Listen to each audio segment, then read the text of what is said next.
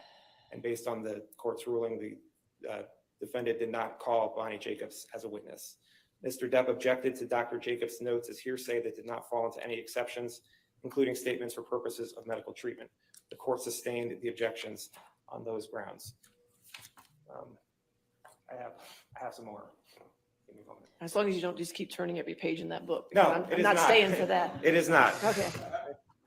She God, I asked what love we were Judge all Oscar. thinking. I know she's We great. were all thinking it. Yep.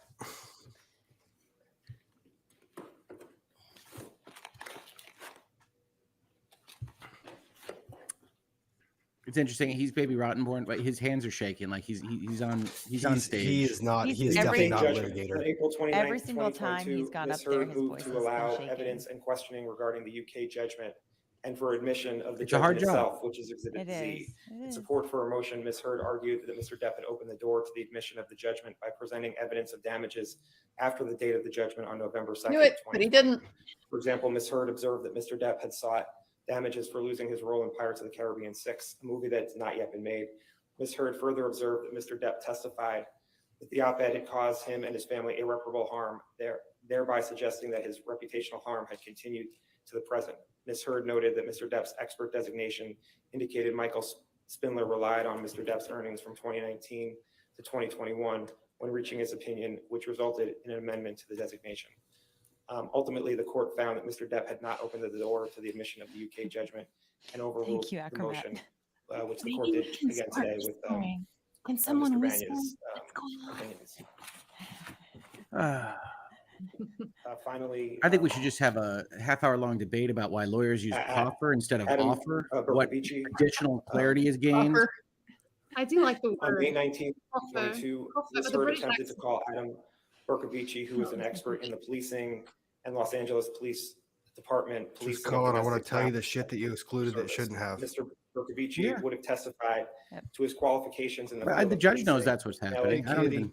policing of domestic Aw, violence calls Colonel for service Kitty. as follows, and further outlined in Ms. Heard's fourth supplemental and rebuttal Yeah, disclosures Darcy dated Sharon, March apparently 31st, they 2022. were not all killed. Mr. Bercovici spent It 30 hasn't been years with the corroborated yet or LAPD, something. retiring in So 2012 at the rank careful of on that lieutenant. information. He has extensive experience as a patrol officer, field supervisor, uniformed watch commander, both as Sergeant Second and Lieutenant One, along with multiple assignments as an officer in charge, Lieutenant Second of specialized detective units. During his tenure with the LAPD, Mr. Bercovici held numerous positions directly responding to and overseeing subordinate officers' Guys, responses to when the they go through jury domestic violence calls for instructions, service, reading it to the including jury, as a patrol this is officer, what it's gonna supervisor, feel like. watch commander, Maybe so I much was- worse. assistant watch. I was telling people that. Actually, this, Your Honor, I'm still not is entirely a certain why we read things in, personally but prepared this, here we are. prepared a longer brief of what he was going to say. Is it okay to? This is not a submit useful it way to rather than communicate hearing me information, read it so I off? don't know why Any we stick with it. objection to that? No objection. Okay. That's fine. And with that, that's. Okay. proper. You just scared me with the size of that. No, book. I just wanted to- I understand. Okay. All right, that's fine. If you can get Jamie our copy. Now, of it. Judge, you have to worry about what you can get clipped out for YouTube, okay? All right. Yep. So, Oh, careful, point- Kurt. Hang on. Sorry. No, yeah, your mic got really hot. And I don't know what I happened. think there's just a couple things I need.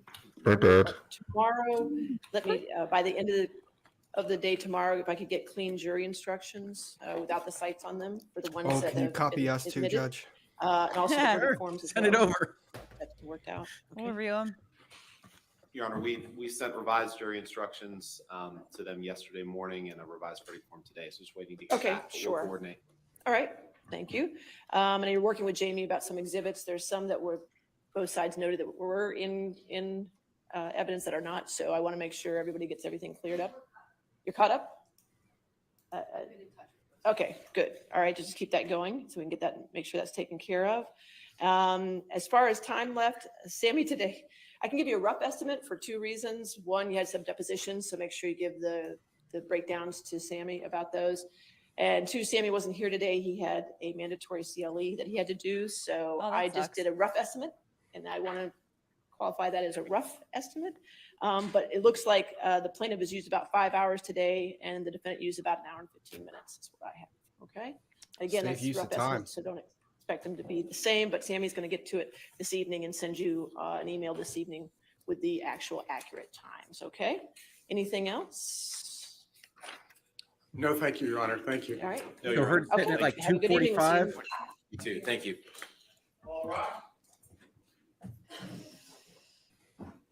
And they just have to survive 2 more days. That was good time management for Heard's team today. It was. Yep. It was because 2 hours apparently left, I Elaine guess. was not doing cross examinations for the most part. Yeah. That's why. Well, we did get Elaine's adventures with Hicksville guy, but Yes, Morgan Knight. Morgan Knight. Did indeed. So Andrea, can you address what was going on with Jennifer Howell? I understand that the jury's gonna get the letter, and the letter is important, the letter to Whitney, but it seemed like such a How disappointment. are You and I they going know to get the letter? That was not introduced into evidence here, though. it it was not. Oh no. The email was it attached to the email? We don't know if there was an attachment to the email. Yeah, But the she email was referring to the letter for sure when she talked about that email. So that's the best assumption I can make, because I can't think of any other reason why why would you put this on to the jury? You wouldn't. So they had to get something substantive out of it. That's my guess, is it's the email with her letter to Whitney. But every other time we've seen them do that, they would, at the end of the video, they'd say move to admit whatever. They didn't. There was nothing after that video. I don't know. We'll see if they reference it in argument. Sure. Maybe they forgot. That would be a hell of a thing. What do you think happened though, Andrea? Like seriously, do you have a guess as to, because you and I know, I we've been mean, this for a long time, that there were a number of jaw-dropping things she could have talked about and really emphasized for the jury. Clearly, for whatever reason, she has lost her interest in cooperating with Johnny's team. And we did see some stuff through her Instagram that she has been the subject of quite a bit of harassment. Apparently just recently somebody had broken into her home, so Yeah. she's had a lot of concerns that the harassment obviously relates to this case. The breaking into her home is a who knows, but obviously something that she's concerned about. So I mean, to me it looks like it's a successful intimidation campaign on the part of Gam. Let me push back on that a little bit, Andrea, because it's also one of those where Whitney's testimony that she was allowed to introduce at trial was extremely limited. It was basically the stairs incident, right? That was all she was allowed to testify here. Yes. Subject, that's pretty much the deposition. So if you're bringing in a witness to impeach Whitney, the only scope of that impeachment is the facts that were asserted in that testimony. I mean, her UK witness statement was 27 pages long. You take her testimony in this trial and you've got a snippet of that, which really limits what Jennifer can and cannot say to rebut that information. I don't disagree with that at all. But Jennifer Howell certainly did have a very different version of the staircase incident that came from, Whitney's mouth. So in that sense, I see no reason why, that specifically would not be allowed to come in. It's classic impeachment rebuttal. Yeah. Fair. T in Tennessee, thank you very much for this generous super chat. Says, is it my imagination or does her lawyer not sound like he believes her? No passion really in any of them. I guess I'm referring to Amber Heard's legal team. I don't know that I would necessarily agree with that. We've heard a lot of passion coming from them throughout this trial. In fact, that's been one of the criticisms of them, is that they've been coming across as very aggressively. Whether or not they believe her, I really don't know. I mean, we can't really know that without speculating, really. But I guess back to the issue of Jennifer Howell. I mean, yeah, it definitely sounded like there was going to be a lot more. I don't know, just a lot more coming out of that. I got Right. nothing. If I'm Well, sitting in my the jury, I have nothing. My suspicion is that, part of what she had to relate, that we heard about through the UK trial was essentially prior abuse by Amber of Whitney, and kind of what she had endured throughout her life. We heard Kate James refer to Whitney as the kick dog. And so the impression is that Jennifer Howell had a lot more of those details to be able to fill in. However, that is the type of thing that was more than likely subject to motions in limine, dealing with the inability to get into character type of evidence, propensity type of evidence. You don't get to prove that Amber Heard beat up Johnny Depp by proving that he beat up Whitney Heard, or proving that she beat up Whitney Heard. So I would suspect that was severely curtailed anyway, and that's why Jennifer Howell wasn't going to be able to go into that.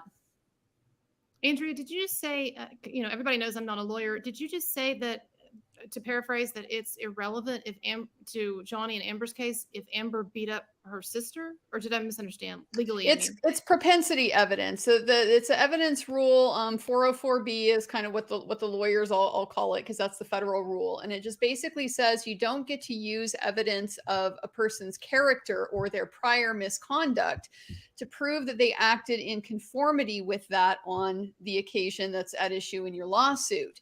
And the reason why is just because it leads people to draw conclusions based on evidence of a pattern or evidence of a past practice rather than the strength of the evidence of the allegation itself. And so if we're basically going to penalize Amber Heard for beating up Johnny Depp because she beat up her sister, really all we're doing is penalizing her multiple times for beating up her sister. So the law has just drawn this line to say it's this very prejudicial evidence, and it takes away from needing to have a meritorious case on what it is that you're actually disputing, rather than just kind of turning it into a big mudslinging match. Can I ask what the heck happens at the end of that video? And maybe I'm just misremembering names, but who is Richard? Why is Jennifer Howell suddenly yelling at me? What happens at the end of that video? Why is it included in evidence? I'm literally just the juror here. She's talking, she's fine, and then she's yelling at me, and I don't know why. Yeah, there was some rough edits in some of these depositions. Yeah, well, and that's what I'm saying. That's what leads me to all I can really believe or understand from that is that she has decided, not to cooperate, because it sounds like she's upset with Johnny's team. I don't really know why. There Is Richard one of Johnny Depp's lawyers? I don't know of a Richard on either team. Richard may be her own lawyer. I just maybe. I'm not clear on it, on any of this, how this fits together. Why does And it stay in the video? To clarify a super chat that I saw Somebody earlier wanted it. to clarify a super chat that I saw earlier. So Amber Heard's team did not use 5 hours today. That was Johnny Depp's team that used 5 hours today. Yeah. Amber Heard's team used more like around 1 hour today. So they still have time. And then also, can Howell be called again, not as a rebuttal witness, but as Depp's witness? No. The time for that was like 2 weeks ago or 3 weeks ago. Right now, we are in his rebuttal portion of the trial. So he is only calling witnesses that are rebuttal witnesses. It's not enough, Carrie, because I don't know who this person is. So her coming up here and saying Whitney's lying, I don't. That's not convincing to a jury. No, it's on its not. own. No, right now I'm telling you that Amber Heard had her best chance of winning with that currently as Yeah. Jennifer Howell's testimony, because Whitney is one of her strongest witnesses that actually puts Depp's hands on Amber. And I'm sitting there in the jury and I say, okay, they're going to disarm Whitney. They did not. Right. That's what I'm sitting here saying. That's it. And there's so much that she could have said. Whitney referred to her as her chosen sister. I just hope that letter gets in. Y'all, you sound like you're unclear about whether the letter is going to be admitted or not as evidence, right? I didn't hear them say they admit it. Yeah. But that maybe maybe they- unclear throughout the course of these depositions. I mean, Right. at least from my recollection, it's been very inconsistent with how they've handled that. Yeah. So it's for me, it's hard to draw an inference from that. And from a pure legal standpoint, that letter doesn't come in, period. It's self-serving hearsay. It's a statement that she wrote out of court. They're trying to bring the letter in. That's subject to essentially, if she said this to you, you can testify to it, but you don't send a letter in. Like, that's not how that works. That's what I was expecting for her to talk about literally on that Contents of video. the letter. Or at least what the contents of the them in letter the said words. as to the omissions. I think they admitted it just for Whitney's lying to protect her sister. Hey, here's a suspicious check that looks a little bit like a bribe in that context, and I'm out. And I'm like, that's not enough for me. It's not. Unless they plan to recall Whitney or They something. can't. She's sitting in the court. That's They cannot true. Yeah, recall they Whitney. released her. That's They right. released That's her. right. They have released her. It's so especially bizarre because Jennifer Howell over the months has posted things to Instagram and Twitter about how she, I won't be silenced. I'm not going to be intimidated. And I know that people at the last minute can check it out, or maybe it was Depp's attorneys that for whatever reason didn't want to really take advantage of this opportunity. But it's just very strange to those of us who've been watching this for a while. This is very anti-Clay. Climactic. Yeah. I haven't been doing the background stuff here. Alita, Rob, is there a way to check what's admitted in this case right now? There's a list of all the exhibits on the Fairfax County website. Yes. Yeah. It goes on But forever. that'll be I updated can after a double little check while, it. presumably. Yeah, they update at the end of the day. And it looks like Jennifer Howell's, that deposition she sat for was March 3rd of 2022. I just scrolled back in the video to look at the date on the video. Oh, yeah. March 3rd, 2022. And then the first one, the one where you heard Elaine, that was February 26, 2021. So Elaine doing the examination, February of 2021. Camille doing the examination, March 3rd of 2022. Interesting. Okay. Hmm. Kimmy Zimmy. Oh, sorry. I was just gonna. Sorry. Why do they get to use plaintiff time for their poor time management? Is this a way to run down the other side of the clock? So today, the 30 minutes that got credited against the plaintiff side, what was that for? I missed that. It's because they detail too. finished early. They finished early. They don't have witnesses that they can put on now because they only have live witnesses coming tomorrow. Oh, so they're in other taking words, away the end of the half hour. Which was it was pretty cool to see. I mean, not cool to see, Yeah, kind of a that cute makes move. Essentially, like, hey, we had 30 minutes of court time. You wanted to burn it. It's your clock. You can burn it. Yeah. I see. Okay. I like this judge more and more with every passing moment. Yeah. So, and Well, no, Matt it's the right Strong, call JD's if you team think about cannot it. call Whitney It's back. absolutely the No. right call. Yeah. Can Whitney be called again? Nope. Whitney cannot be called again. So, okay. I Interesting. think it's the bribery money, and I think We it's have no I don't clue. trust her. I guess so. But either way, that just seemed very disappointing. I mean, I'm wondering also if maybe it was the quality of the deposition itself. Like they didn't get the information that maybe they needed or should have gotten at the deposition for it. But why leave Whitney up there? Why not do But a real that's- cross so act? that previous super chat just made the comment. So the 250 that the hospital received, that was from Elon, or was that from Whitney, or from Elon or Amber? It's Elon. That It's was from Elon's Elon. account. And then the 250, weren't they the exact amounts? They were both Well, Elon's account for 250. Yeah. I thought, wait, I was under the impression that there was 250K that was sent in October 2018. And then on March 30th, 2019, they asked how much had been totally how much had been totally donated by that point. And she said 250K. So that my impression was that means there's only been one donation for 250K. But the Whitney's place. Jennifer Art of Howell's place. Elysium. Howell. Art of Elysium, that one. Wasn't that Yes. 250 as well? Yes. Yes. And that was from Elon? Yes. That's what. Yeah. Was That's same what she time said. period? Yes. I suppose. Yes, but what does that I show, don't know Rob? exactly the time period. Buying people off, buying people's silence. I don't know. Yeah, but I mean, to me, it's like, yeah, okay, great, but that's so weak. I'm just trying to make the connection that we're not seeing. Like, I don't see anything either, guys. But what I don't get is then if you know that's your deposition, and let's say that that's all they ever get in, because maybe they got in more, and that changes this equation. If that's your deposition, you cannot leave Whitney up there with some weak cross-ex and then say, Jennifer Howell, like that's going to change anything. Which is the first time we heard it as a jury, by the way. That's the first time I heard that name. Like this I'm could sorry? also be a PR failure, because so Amber Heard's made a bunch of these PR failures where they have promised the media, or they've leaked to the media that they are intending to call somebody. And every time when they don't, we have lambasted them, basically saying, you're essentially over promising, you're under delivering, you're trying to manipulate the media and do all this other stuff. Depp's team let leak that they were gonna call Jennifer Howell.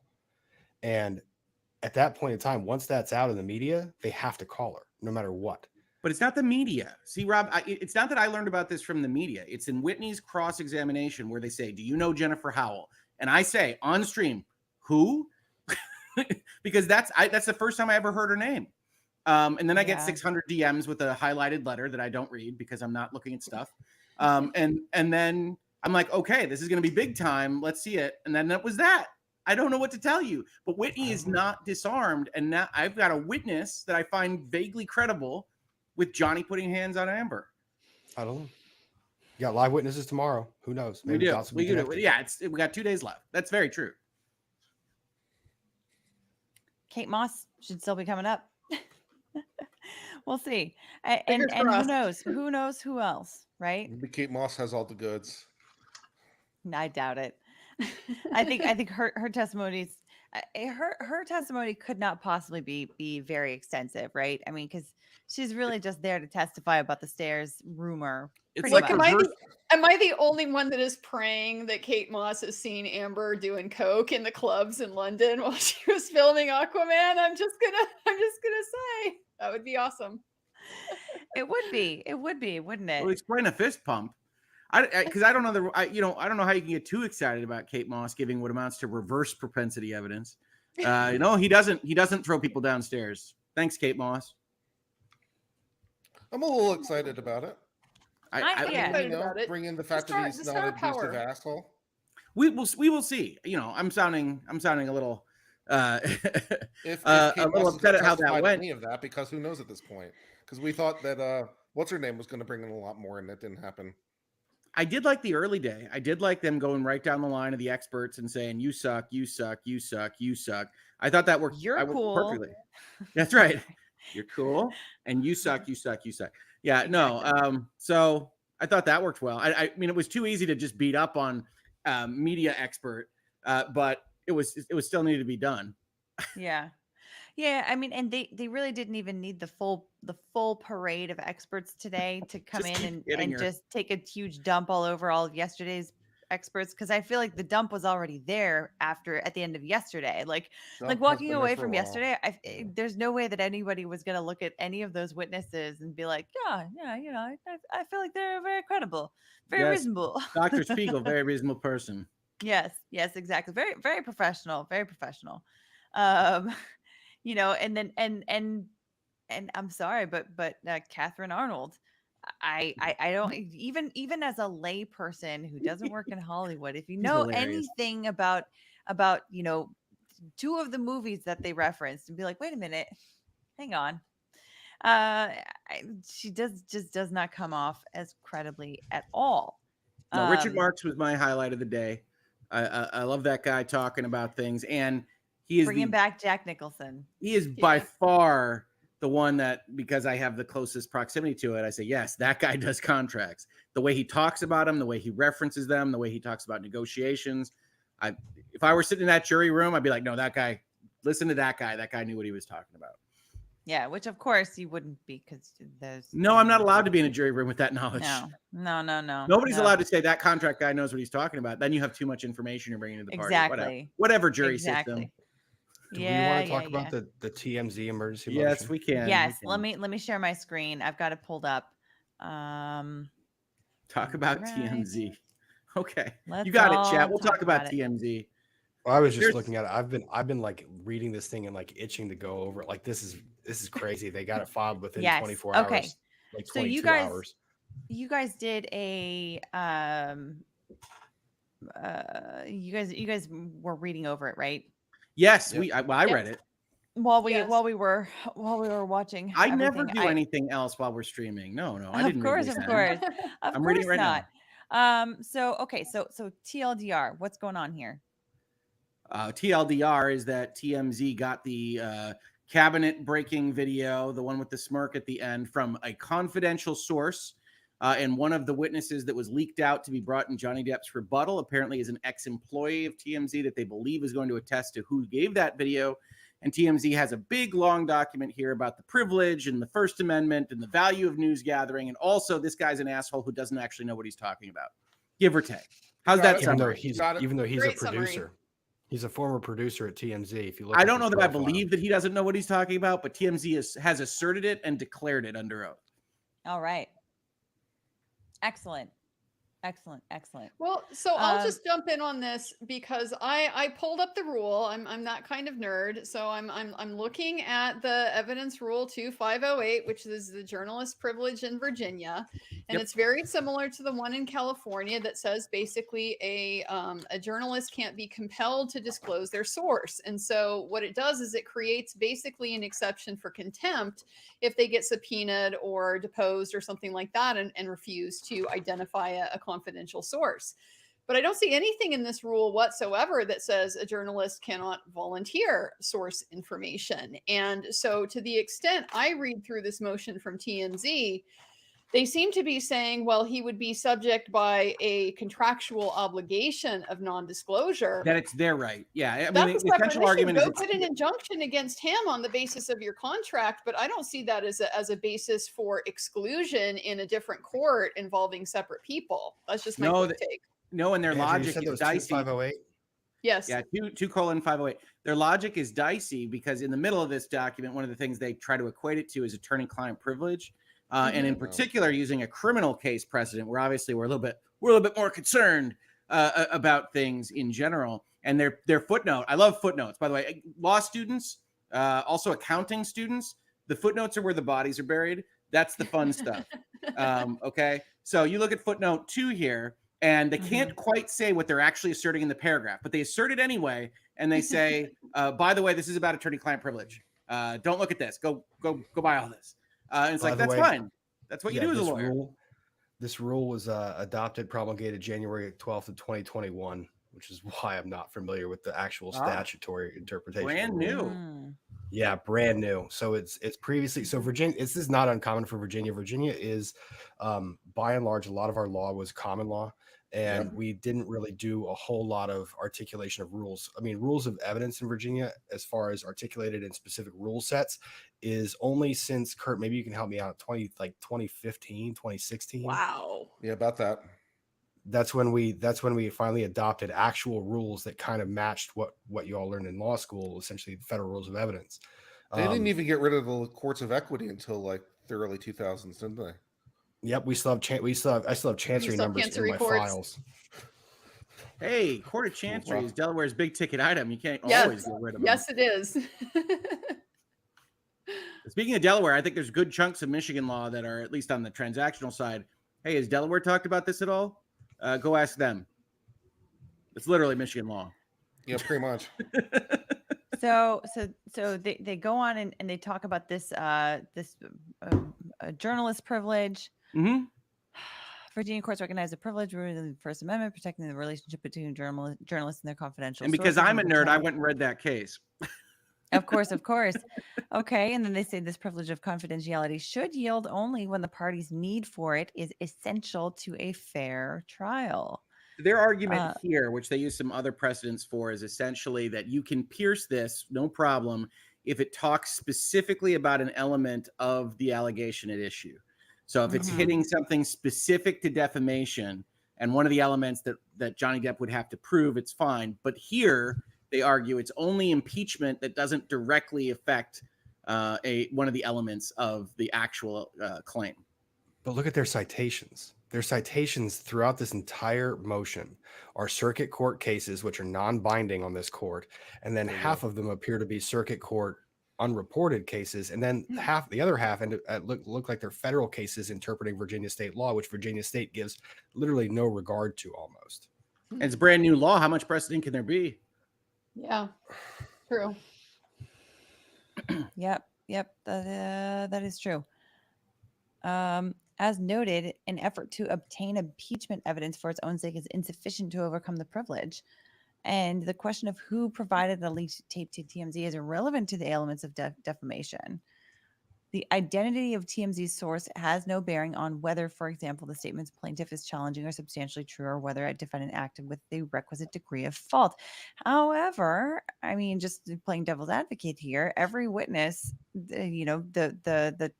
the honesty of every witness is always at issue. So well, and I would argue it isn't impeachment evidence if it's Amber Heard. Let's assume the answer is Amber Heard. Yeah. If it isn't, then that's not just impeachment. That's establishing a propensity to use the media to advance your self-interest. Your and hoax, to leak in perpetrate line. your hoax. Well, I'm just saying that you could argue that it's more Exactly. substantial than impeachment. Yeah, no, I agree. With You the know, amount another thing TMZ I just inserted caught in this themselves. rule Sorry. here is it seems to be limited to a criminal proceeding. It says, except as provided in subpart C, no news person may be compelled by the Commonwealth or a locality in any criminal proceeding to testify about, disclose, or produce protected information. That's We are where all not the in a precedent goes. criminal proceeding. All the precedent Andrea, is from to this criminal, by the point, way. to that point, it's the code. This rule was derived from the code section 19.2, which is our chapter for criminal procedure. Yeah. So this would be limited to criminal matters. Look, if I'm the judge in this, Judge Rob, never. But if I'm the judge in this, TMZ put themselves at issue when they put that out. I'm denying this motion immediately. And if this guy's under subpoena or voluntarily testifying, let him in. Yeah. Well, how would you say that they put it at issue themselves? If you're a media outlet and you put out salacious content like that you know was provided from a cell phone from an individual, that TMZ has been at the center of this. They've been issuing copyright strikes left, right, and center for every replaying of this, regardless of whether that replaying was a replaying of the court proceeding that played this or otherwise. You claim copyright. I don't know. I hate this tactic. I feel like this motion might be granted. Yeah. Did you look at the declaration? I Well, did. let's take a look at it now. I'll pull it up. Well, glad you asked, Rob. Yeah, no, I feel like it might be. I feel like it might be granted essentially on the argument that it's not super useful. The judge is taking such a conservative approach to all of her rulings right now. But it's not in this declaration that's very interesting. What? I know who received the video and from whom it was received. It basically says he's not in a position. No, he wouldn't know. He's speculating, but it doesn't actually declare why he knows he doesn't have that knowledge. Right. Yeah. Well, he doesn't know what the testimony would be technically Yeah. at the time of this declaration, right? So he can't. Yeah. He doesn't know that he's wrong or not. Okay. From time to time, TMZ is offered information by sources who wish to remain confidential. TMZ often accepts that information with the express understanding that TMZ will treat the source's identity as strictly confidential. In order to publish, just capturing these super chats, in order to publish in the public interest, TMZ and its journalists rely on the journalist privilege, including as embodied in Virginia, where this lawsuit is pending, and in California, where TMZ obtained and published the information at issue here. To protect the identities of their sources. The media source privilege is central to the ability of the journalists to properly investigate stories and to safeguard the individuals who provide information to them. If TMZ's or any other media organization's confidential sources are subject to disclosure in the ordinary course, they would be less willing to provide information. I mean, that does seem pretty true. On August 12, 2016, TMZ published an article titled "Johnny Depp Goes Off on Amber, Smashes Wine Glass Bottle." A video of Miss Heard and Mr. Depp accompanied the article. The video was provided to journalists at TMZ by a confidential source. TMZ promised this source that it would maintain their confidentiality and would not disclose their name or other information about them. The source has not at any time since they provided the video waived their right to confidentiality or indicated to TMZ that it was released from its promise of confidentiality. Morgan Germain was a field assignment manager with TMZ at the time the article was published. He's no longer an employee at TMZ. Mr. Tremaine had nothing to do with TMZ's receipt of the video. On information and belief, Mr. Tremaine lacks firsthand knowledge of the identity of the confidential source who provided TMZ with the video. To the extent that Mr. Tremaine purports to know the identity of TMZ's confidential source, his information would be based on rumor and conjecture at best. Further, And that any appears in the information, motion. yeah. Further, any information that Mr. Tremaine may provide concerning TMZ's confidential source was obtained in the course of his employment with TMZ, and he lacks the authority to breach TMZ's confidentiality agreement with its source, including by virtue of a confidentiality provision. It sounds like the breach of contract problem, as you were pointing out earlier. That's your problem. Get an injunction That's your problem, against him. TMZ, not ours. Yeah. Yeah. Yeah. Interesting. And that's the end of Maybe it. you can report on the person who leaked it, and You get an article out of that, TMZ. Yeah. About your own internal leak problems. It's all fun and games with someone else, isn't it? No. Isn't it? We can definitely go TMZ? seek an injunction to enforce an NDA. I mean, I guess I don't know why they didn't do that. I don't know. Well, yeah. I mean, I would assume that they would have that with their former employees or something. Well, they say or they like do. as a condition of employment. I'm sure it's in generally, there. like I'm just sure I know they just say start. they say he's under an NDA. I mean, well, more specifically, a non-disclosure provision I'm sure he in is. his agreement. So you just go and you ask for the court. You seek an injunction for what you believe is going to be a breach of that contract in advance. But I don't know. They're doing it this way instead. This is also a very public way to do it. So this is- they're TMZ. Kind of interesting here. So the case they cited to a lot, the Philip Morris Corporation versus American Broadcasting. Yeah. One of the principle that case analysis starts with is the press enjoys a qualified privilege against disclosure of confidential sources in public figure defamation cases where the reporter is a defendant. That's where the premise starts from as far as journalistic privilege. But then they kind of go through and they say that doesn't exist where that reporter isn't the one that's being subject to the lawsuit. Yeah, I mean, it's a contract breach case, which that's the better argument. So yeah, I don't know. Yeah, when you usually think about this invocation, it's the underdog reporter who's holding on to their confidential sources against the power of the state, and whether or not they're going to be thrown in jail to protect their sources, or protected by their First Amendment rights and statutory code. It's not this. It's not what you're seeing right now. Seems like it. So, everybody's thoughts on how it's likely to result? Well, I did want to make sure that we went over again what they were doing at the end, because I know some people were trying to explain it, but we're Sure. competing Yeah, with Kurt. competing with the court audio. So I just want to go through it again. So what they were doing at the end is called a proffer. It's sometimes also called an offer of proof, depending on what you're doing, and it can be used for a couple different purposes. Basically, it's used to show what evidence would be in an alternate reality. So the reason they're doing it is because there's been a whole bunch of objections to a whole bunch of evidence, like throughout the trial. And so this is basically the opportunity to be like, okay, court, if you hadn't sustained all those wonderful objections you had, if you had allowed the testimony to come in, here's what the testimony would have been, right? So it's just putting that all on the record. So in the event the Court of Appeals wants to go down that road, which, they won't, but they have to preserve the issue just in case, right? They can say to the Court of Appeals, well, you don't have to guess what would have happened, because we're going to tell you what would have happened because we put it on record what would have happened. So you can say, well, they screwed up and here is the evidence that jury would have heard, and so forth and so on. So that's what they were doing at the end, painfully. Painfully Yeah. is accurate. So shall we go through some super chats? You guys cool with that? Yep. Yeah. Okay. All right. Let's do it. Let's do it. I don't know what it is about today, but I feel like it has worn me out more than yesterday did. Does anybody else feel the same way, or is it just me? I was pretty worn out yesterday. Okay. I don't know. I was That in motion despair just mode triggered and my hitting my ADHD. microphone for a while. Okay. All right. Well, let's go through some super I chats. share everyone's disappointment with Hal in terms of Yes. because I agree with Richard. I said as much when the sister testified, much to the chagrin of people, who comment on my commenting. But yeah, I mean, in chat generally. But yeah, I thought the sister overall had some credible points, and everyone was hoping for a lot more than we got from Hal. And I don't know why this woman testified at all, really, at this point.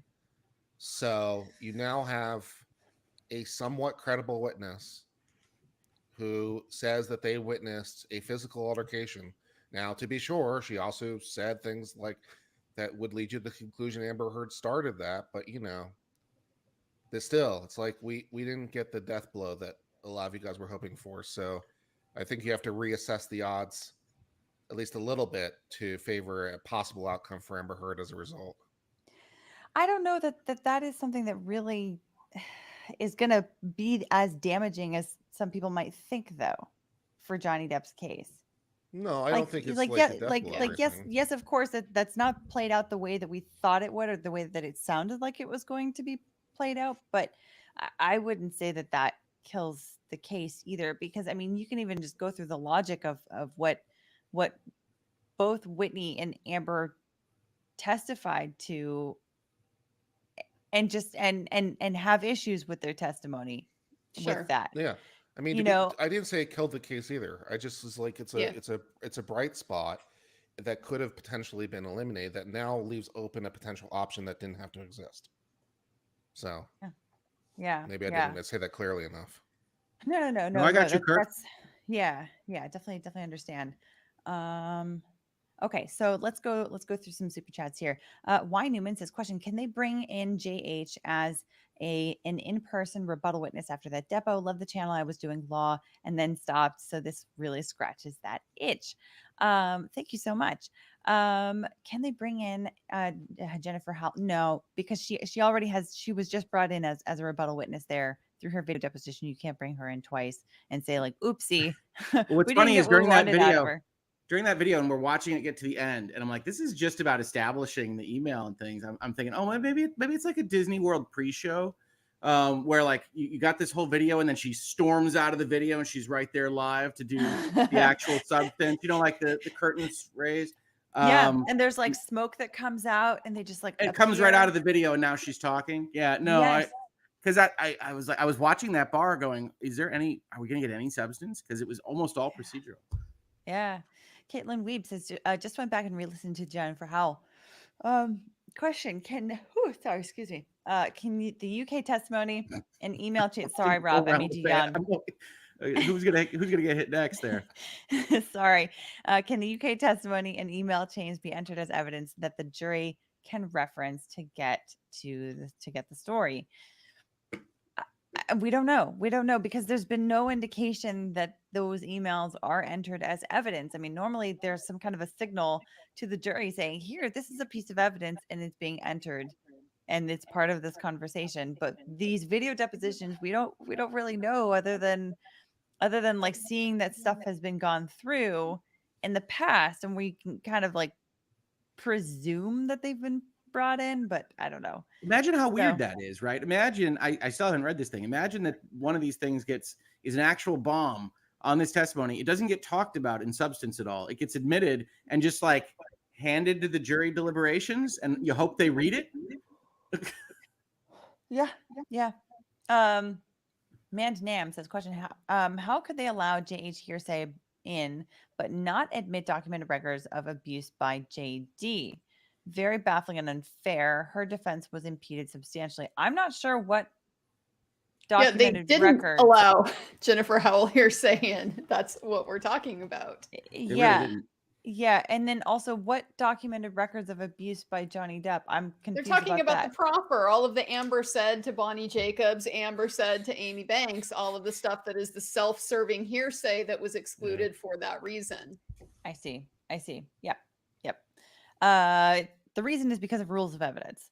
That's about the shortest reason that I can give you. The law is the reason. The law, yes, the pesky thing. Yes. Una says, question, the letter is in the email. It was said on the video. Right. I don't think that anyone on the panel is confused about that. Akko says, love your panel. Apparently Jennifer Howell went on to clarify that she was yelling and getting upset at Amber's, not at Johnny's scene. That was what it sounded like to me. Okay, good. I was well, very confused. I didn't know who she was yelling at. It felt like me. She's yelling at me. She yells Richard. I say, what? None, I'm getting yelled at. She knew it was you. And thank you, Akko. Okay, so now I will. I think that's the last of the Jennifer Howell questions, apparently. So we'll move on to another subject. Misty Clark says, I really couldn't understand why my kids would watch YouTube channels. Then I found LawTube. How does the panel feel about the spike in your sub counts? I mean, it feels all right. It's all right. If your kids are watching the LawTube, something's going very right in this world. We apologize for Elaine's language in court sometimes. So I Yeah. apologize for our language at times when we are frustrated and feeling very passionate, including myself. But no, I'm the potty mouth on this panel here, and so I have tried so hard not to let any slip. Hey, And I appreciate your patience when it happens I, inevitably. you know what? I have dropped a number of F-bombs myself in a heat of passion. I think Rick Emily is D. the only Baker's one. the leader of our cause, and we take our example from her. So. They just try to get a rise out of me. Yeah. Yeah. With 500,000 subscribers, crush it, Emily. Yeah. Big dick from me. Yeah, with Emily, I mean that's insane that she got to 500,000 today. But I mean we're all growing, and it's wonderful to really answer your question sincerely. I am very thrilled. I know that everyone else on the panel is thrilled for the kind of growth that we've all been seeing, the kind of interest that I'm just so grateful that people are interested in the kinds of things that we're interested in talking about and spending our days going over and researching and getting into and digging into. So it's just this honestly is like the last 6+ weeks has been the least I think I've ever slept in my life for an extended period of time. But it also has been probably some of the most fun work that I've ever done in my life. So I'm very, very grateful for this as well. Uh, NAIXLG, I'm sorry, I don't know if there's a particular way to pronounce that. It says, proud Virginian and student of virtual legality here. Hey, Rick, are you there? Question. Yes, should I'm the sorry. legislature- Co-counsel was just helping me with dinner plans. Oh, that's okay. That's okay. That's okay. I just want to make sure that you got this. That they're a big fan of virtual legality. Should the legislature clarify the issues of agency and liability regarding public statements made by lawyers, or should it be left to courts and juries? Let the panel. That's one heck of a question. Legislature's preferred. I think that the legal process is important. Representation, zealous advocacy is important. And I don't like to see lawyers. Adam Wallman might be the worst person on earth. I don't like to see them drag a client in for their statements and liability, because I think that's wrong. But we'll see what happens at the jury. Yeah, I mean, yeah, we'll see. We'll see.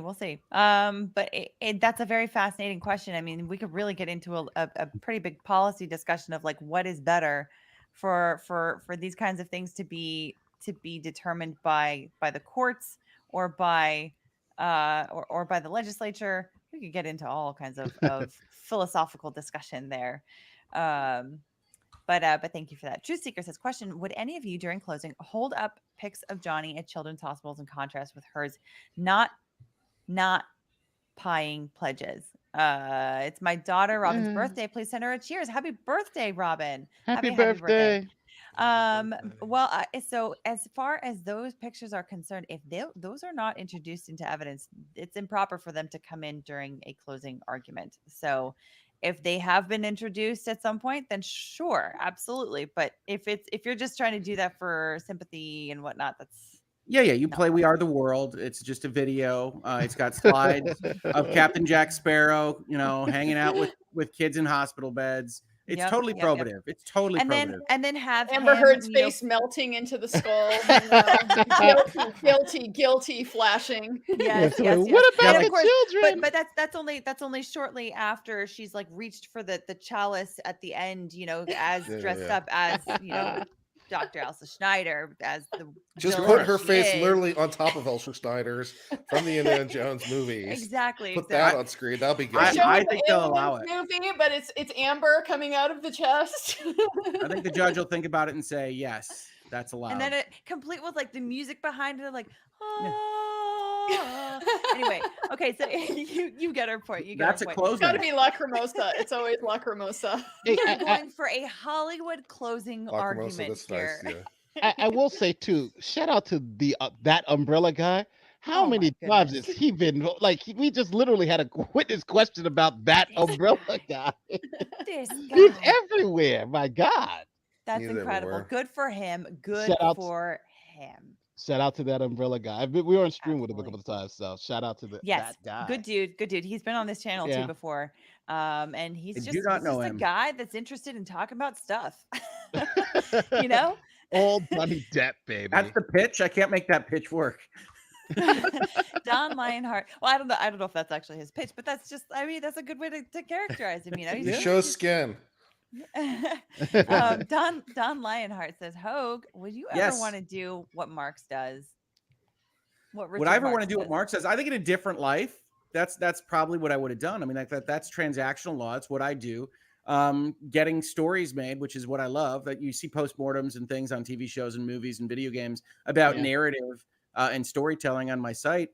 100%. I will say the actual sausage making of that and being in Hollywood and working with that is not attractive to me. So probably, you know, the life is the one I chose. That's why I'm not out there doing that. I would say this even about this case though. I would love so bad to close for JD's team. That closing would be so epic because I would have the greatest demonstrative, like literally on one side I'd have, this is Amber Heard. To believe her story, these are the list of people who have to be telling you a lie. Cop, and I'll have a list and just name cop 1, cop 2, cop 3, this person, doctor, blah blah blah blah blah blah, blah, and just list them all and say we're at the point where either you believe the person on this side of the page or you believe all these other people are lying. Yep.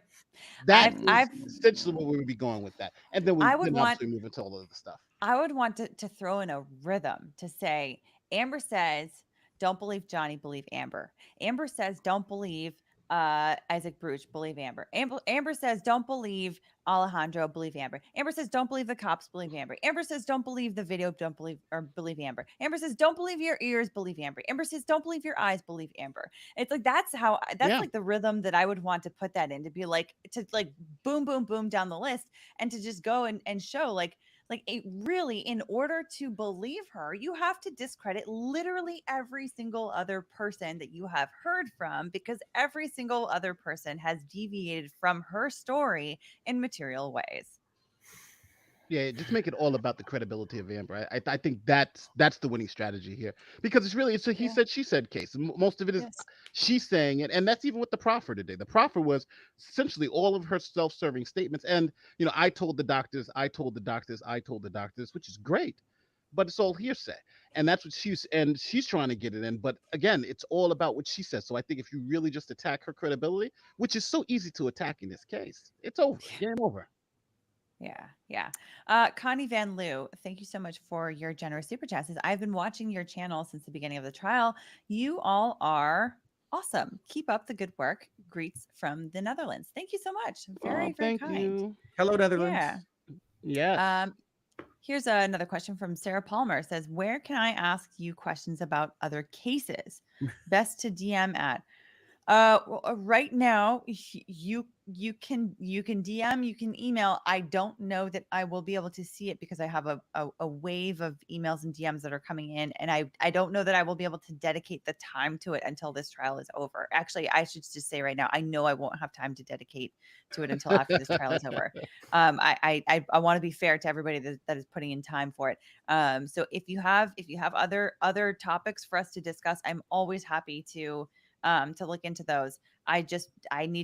It needs to arrive at a time when my brain is able to focus on it, because it's currently somewhat at capacity. Hey, can I ask a couple of you transactional lawyers something real quick about this TMZ thing? Sure. It's all right. It's essentially been bugging me a little bit because I'm under the impression that if I have video or whatever and I'm selling it to an outlet, if I don't own that video, let's say if I stole it or something like that, then they get it and they publish it, then they'll be subject to copyright, right? So the owner of the video can sue. If they stole it, they can sue, right? So they have to. So if I'm going to buy tapes from you and own the copyright and file for the copyright, I have to buy it from the original party, or that original party had to transfer it legally to you wouldn't have to register the copyright. You said file. You don't have to file for it. You could just transfer it with the copy of the video. And it's a direct line back to Amber Heard, because the copyright resides in the maker of the image. And that is clearly her, as you can see on the video itself. So one way or another, Amber Heard got the copyright transferred to where it ended up with TMZ. Well, yes. She could have Probably. transferred it through a third party or through a shell. I'm not disputing that. Could have given it to her agent to give to TMZ. There's any number of ways that could be fudged.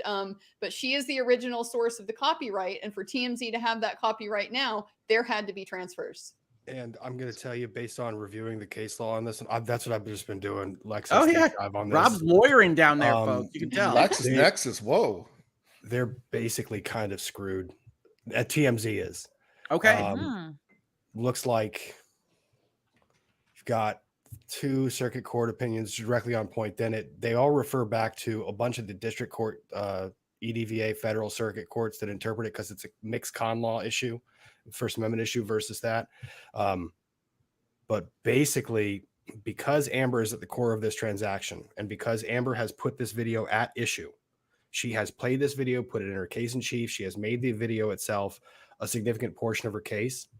And TMZ is essentially the only party that has this information to disprove Amber's own testimony that said, I did not transfer that video or sell that video. She did. TMZ is going to have to disclose. That's just based on what I'm looking at, the 3-factor test that court looks at. And wow. Yeah. Well, I mean, that'd be interesting. But even if let's say TMZ, it comes out, okay, she sold the tape to TMZ. I don't really think that moves it's great for us or here on the street, but I don't think it moves the needles at the courtroom because we know Johnny and them release stuff too, right? So it's kind of like, maybe the denial of it maybe hurts her credibility again. But again, it's using the press for my own ends. And this article, this case is about using the press for my own ends and not caring. And also setting this up to look like a case, setting up a hoax conspiracy thing is also material issue to this case. It's her counterclaim. And particularly, it's not just that the video was released to TMZ or that TMZ released this video. TMZ released a doctored version of the video. It was cut down before the end where you can see nothing bad actually happened to her. She picked up the camera. She smirked at the camera and walked away. He walked out of the room. Whereas the version that they sent out was where he gets upset. He finds it. Exactly. And then it ends. And you think, oh my God. They cut it like she was murdered? Yeah. Oh my God. What's really funny about this one is if the judge sustained the motion to strike the evidence against Amber Heard's counterclaim, I think TMZ has a heck of a lot stronger argument than they do right now because the counterclaim is still there, which means Depp's team has a real strong argument here for getting that video or getting that testimony. How the hell did we miss Depp and his lawyer were in the room with the Daily Mail when they gave over these when he released this information, because that's what the judge essentially denied the motion to strike. She was like, well, Depp and his lawyer were in the room with the Daily Mail, and a jury can reasonably conclude that he's working in that capacity when he gave those statements to the Daily Mail. That was her reasoning for getting over the motion to strike. That's not when he didn't give the statements in the room to the Daily Mail. That's when they're leaking the tapes, right? I believe so. Yeah. Yes. Yeah. But she was saying that was enough where a reasonable jury can say, well, if he's in the room and they're moving over the tapes, it's he can't then just say like, hey, I was just there, but my lawyer's working for me. You know what I'm saying? So it's just bullshit.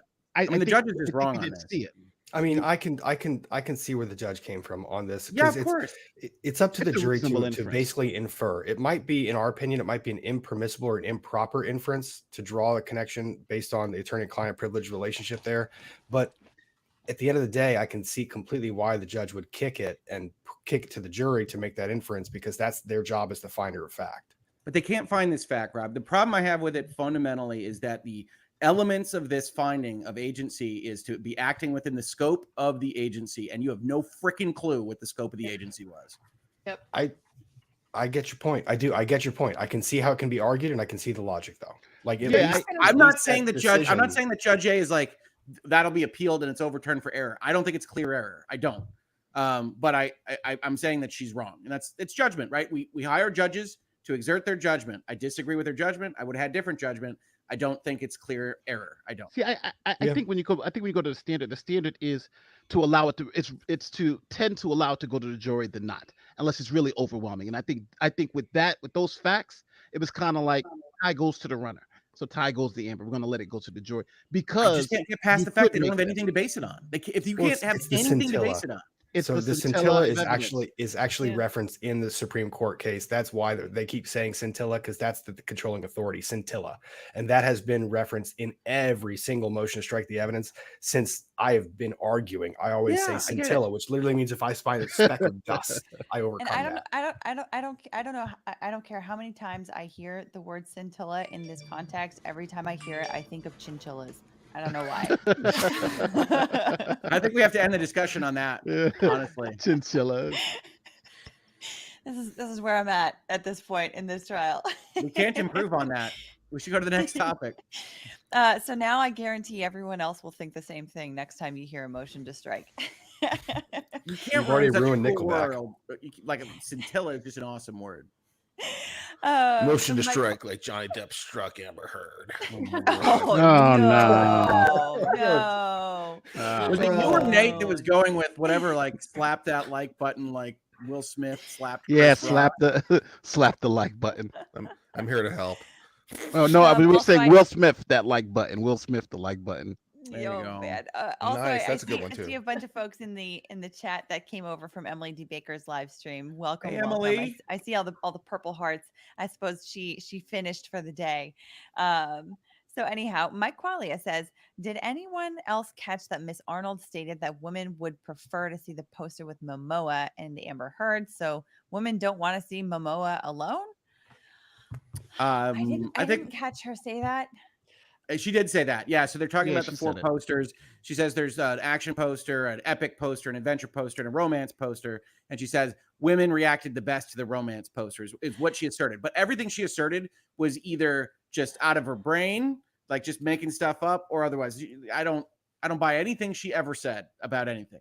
Yeah. Yeah.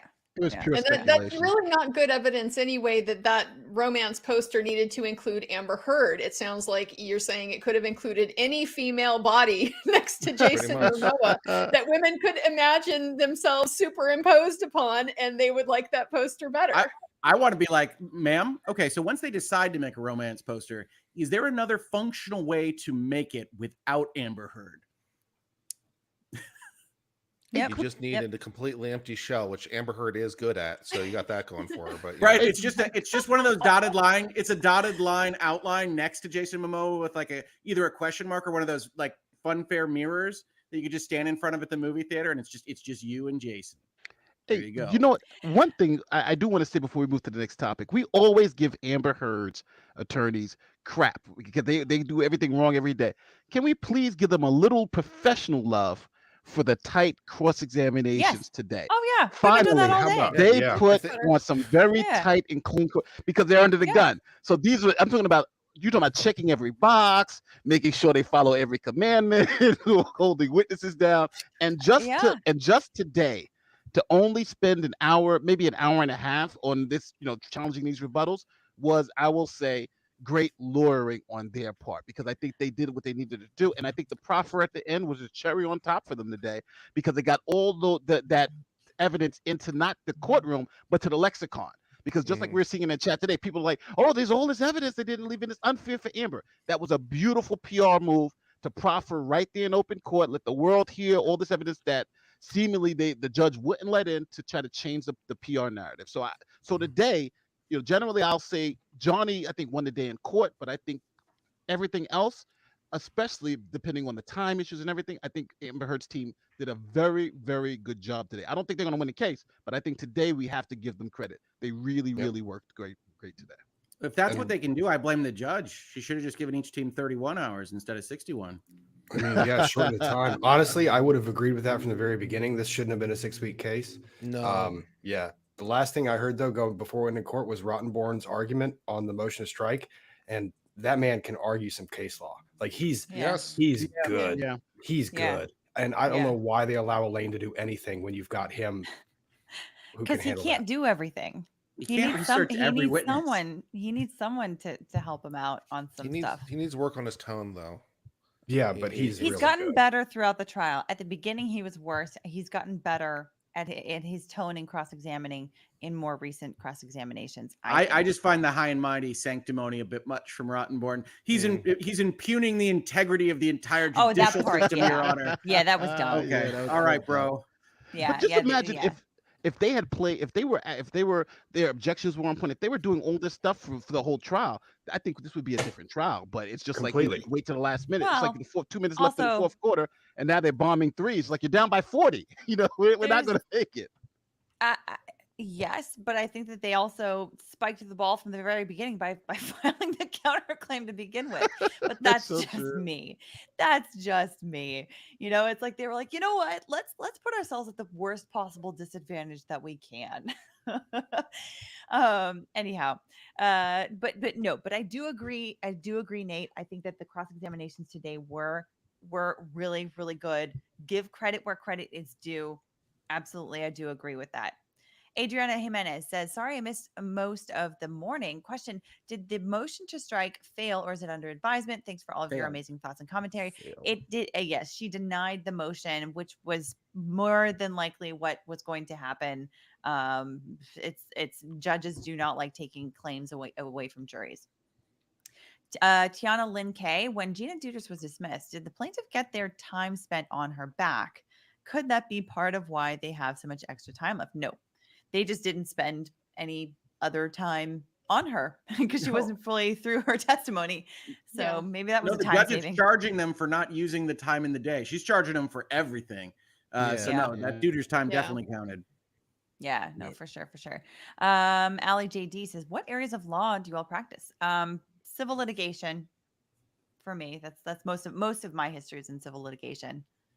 And then I don't know if you guys want to say what areas. Civil I was waiting for litigation, Andrea. criminal defense. I was waiting for Andrea because she was. We're waiting for Andrea. Andrea doesn't want to say. My practice, I am criminal defense all the way. All Patent law. Venture capital, mergers and acquisitions, entrepreneurship, and building the American dream. Oh my. Criminal defense, civil litigation, domestic relations litigation, and bankruptcy law. And the Muffin So Man not the is American in, dream then, is Rob. in and the Muffin Man is in bakery law, obviously. Bakery law. Bakery law. That's very specific. Helped a family buy a bakery last year. Oh, really? Oh, Yeah. nice. So I'm in bakery law. Nice. Maybe you're really the Muffin Man. We don't know. Baker's dozen. Does he send 12 or does he send 13? Sandra Groth says, maybe I missed it, but why was the second call to the police on May 21st not played? There is a recording, and it's clearly Rocky Pennington that is calling. A lot of hoaxing going on there. Well, neither of those have been played in the courtroom for whatever reason. I don't know why. The second one, I was talking with some folks on Twitter about this a couple days ago, and I think the reason why is because they would have to bring in somebody from either LAPD or from emergency services to be like the sponsoring witness for this 911 call, because nobody has stepped forward to say, I'm the person that made this call. That's normally the witness that you would use to be able to introduce something like this, because they have to identify it as, yes, this is my voice, this is the call that I made on this particular date. So in order to be able to provide that basic foundation of this is what the call was about, this is what time it came in, this is the incident it relates to, they would need somebody official to do that. And so it looks like they have just chosen not to do that. One thing I will say is that I think after this ends in either direction, we are in LawTube or otherwise going to get a lot of questions on, is it true justice one way or the other when there's so much stuff that people keep referencing that the jury's not going to get to see. And we can talk about the rules of evidence. I'm sure we will. But it raises a ton of questions if you're not allowed to hear that, and you're not allowed to read whatever the hell Jennifer Howell wrote. And you're not allowed to hear the Australia tape that everybody keeps sending me that I'm not listening to, but I appreciate the effort. And that's, I think we should all be ready to talk about that after the fact, or maybe even during jury deliberations. Because even as a lawyer who understands these things, I'm also sympathetic to how can all this stuff be out there in the wild, and we expect a group of 7 people who've hopefully never seen any of this to come to the right conclusion that's going to matter for $150 million swing potentially on 3/4 of what we know is out there. So I will admit, even as a lawyer, I start to go, okay, well, if let's say that that's true, that it's clearly Rocky making the 9/11 the 911 phone call, then that would matter to me. Yeah. Yeah. But the thing Yeah. is, I mean, that I it's think like the propensity evidence. It's what's fair, yeah. right? It's essentially once a thief, always a thief. It's the rules of evidence are to try to keep it fair for both sides, hearsay and all this other stuff. So there's a Absolutely lot so. of stuff, even in a criminal trial, that doesn't come in. And unfortunately, these rules are actually to protect both sides. So things like a hearsay statement from Jennifer Howell saying, this person told me this, what this person said, what this person said. That's not allowed because of the reliability of the statement, even though I think we are making decisions based on what we've heard outside. But but we have a system that kind of filters that stuff to say these are the things that you should be making the decisions on based on the rule, based on the best practices that, that we've determined that would get us the best outcome or the closest to the truth. I hear you. I'm just saying, I think we should be prepared for those kind of discussions, because either way, people are going to be very interested in that at the end of this. Yeah. I think the answer, at least in part, is that these rules didn't come up overnight. Some of them have histories hundreds of years old, well into English common law, and I think people's dissatisfaction with the rules is probably because they really want the rules to be different because they wish this evidence could come in, which makes sense. The problem is, of course, you have to think these all the way through. And like if you change the rule, which okay, we could have changed the rule so this comes in, but like it will be tomorrow. I'm confident when the rule will bite you in the ass. Sure. And so these rules are not arbitrary. They've existed through the hard knocks, and I've certainly tried in my own life to think the rules all the way through. And I think for the overwhelming majority, they make sense when you think them all the way through. And it just so happens that on this particular occasion, some of the rules are benefiting, Amber Heard versus Johnny Depp, but the rule itself is still neutral, and it would absolutely benefit someone you like on a different day. So I just think this is a weird case, right? Because they've already stipulated to weird things that would technically violate the rules of evidence with tapes and whatnot. Yeah. And so I just think, yeah, I'm just becoming increasingly aware of, probably because of the internet, as everybody hurls things at me that I'm not reading, that they're growing in volume, and that's interesting. I think a big part of the tension is because a lot of these rules, because they do have this long historic legacy, they come from a context where it's a little bit more paternalistic. It's a little bit more of an idea that, well, juries are going to be emotional. They can't be trusted to handle this evidence properly. So we have to be very selective with what we put in front of them so that they don't make the wrong decision with it. And I think there's certainly some validity to that, because yes, if you have no restrictions whatsoever, it can just turn into a smear fest, and that's not in the ultimate interests of finding truth. But on the other side of that, I think is the point that yes, we trust jurors, and we want jurors to be able to make responsible decisions based on the total amount of the evidence that we have. But we need to have some sort of gateway, for just the credibility, the basic reliability of what we allow into courts. And this is something I have a personal grievance with a lot when it comes to scientific evidence. I think we can see with, what got offered by Amber's team over the last several days, that just the bar for what constitutes science in a courtroom is extremely low. And that is extremely damaging when you have somebody like that I represent, who will have the state come in and bring somebody, with some just highly improbable theory, and the courtroom door is wide open. So it really just is a balancing act between trying not to be too paternalistic to the jury, but at the same time having some kind of standard for, what it has to reach before it can be treated as credible in a court process. I'm going to need to be right back for just a minute. If you guys can continue the conversation, I realize I just interrupted to say that. But if you guys don't, are you guys cool with that? If I come back in like 2 minutes, I'm gonna jump off and okay, gotta get some more work done. But I'll see you Okay, guys later. thanks for joining Get out us. of here, Great Rob. to Yes, see you. do what Bye, you do, Rob. Alita. We'll be fine. I can see you guys. You can trust us. We're not going to burn the house down. Well, of course. I always want to make sure in case someone like Rob needs to go. Okay, I'll be back in just a couple minutes. Let's do some speed reading super chats. Andrea, you want to start? Muffin Man can direct. How do they determine the which attorney questions who and who does correct, cross, and redirect in other parts, etc.? Example, bin, shoe, and other motions, etc. ... You want to answer the question? But it's a question. You have to answer the question. Oh, I have to answer it? Yes. The speed is actually in the answering. Speed read it. The speed is actually in the answering, not the reading as much. We're going to work on lightning round with Andrea. Lightning round. It's just strategic. They probably have different attorneys that have different skill sets. We've seen that Wayne Dennison has done a lot of the expert examinations. Camille has been trusted with a lot of these key witnesses, as well as Jessica Myers seem to be kind of their leads on the litigation side. And then the witnesses that are less significant, they're kind of trading off with some of the associates. So just a strategic choice. Next question. Uncivil law, how's your soul today? Restored. Next question. Fantastic. Adam Winslow, question. This man seems a lot more competent on actual data sets and not Q scores. Do you think they had him bullshit the Q score stuff so they could use him here? Honestly, he fell apart by the end of his testimony, but I do think he seemed more competent in data sets rather than Q scores until it was revealed that all of his dates were all over the place and nothing that he actually proffered as comparables were actually comparables even in his own lists. To Andrea. Do you think she did the counterclaim because she figured everyone believed her, she would get $100 million payday? No, I think she did the counterclaim because that is just who she is, to be combative. She was always going to find something to hit back because that's Amber Heard. Hi, Ron. Question.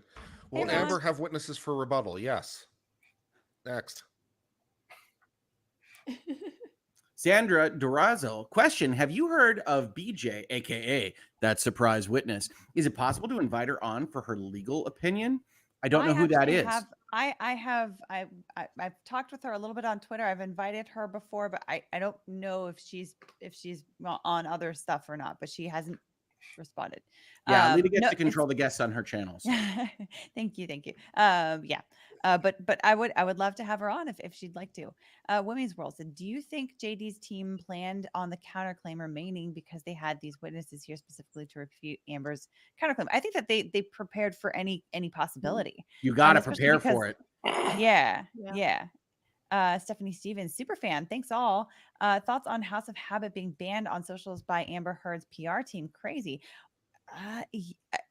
I have heard that there are some very interesting things happening with her account that are very suspicious. Rumors and innuendo. I like it. What do we got?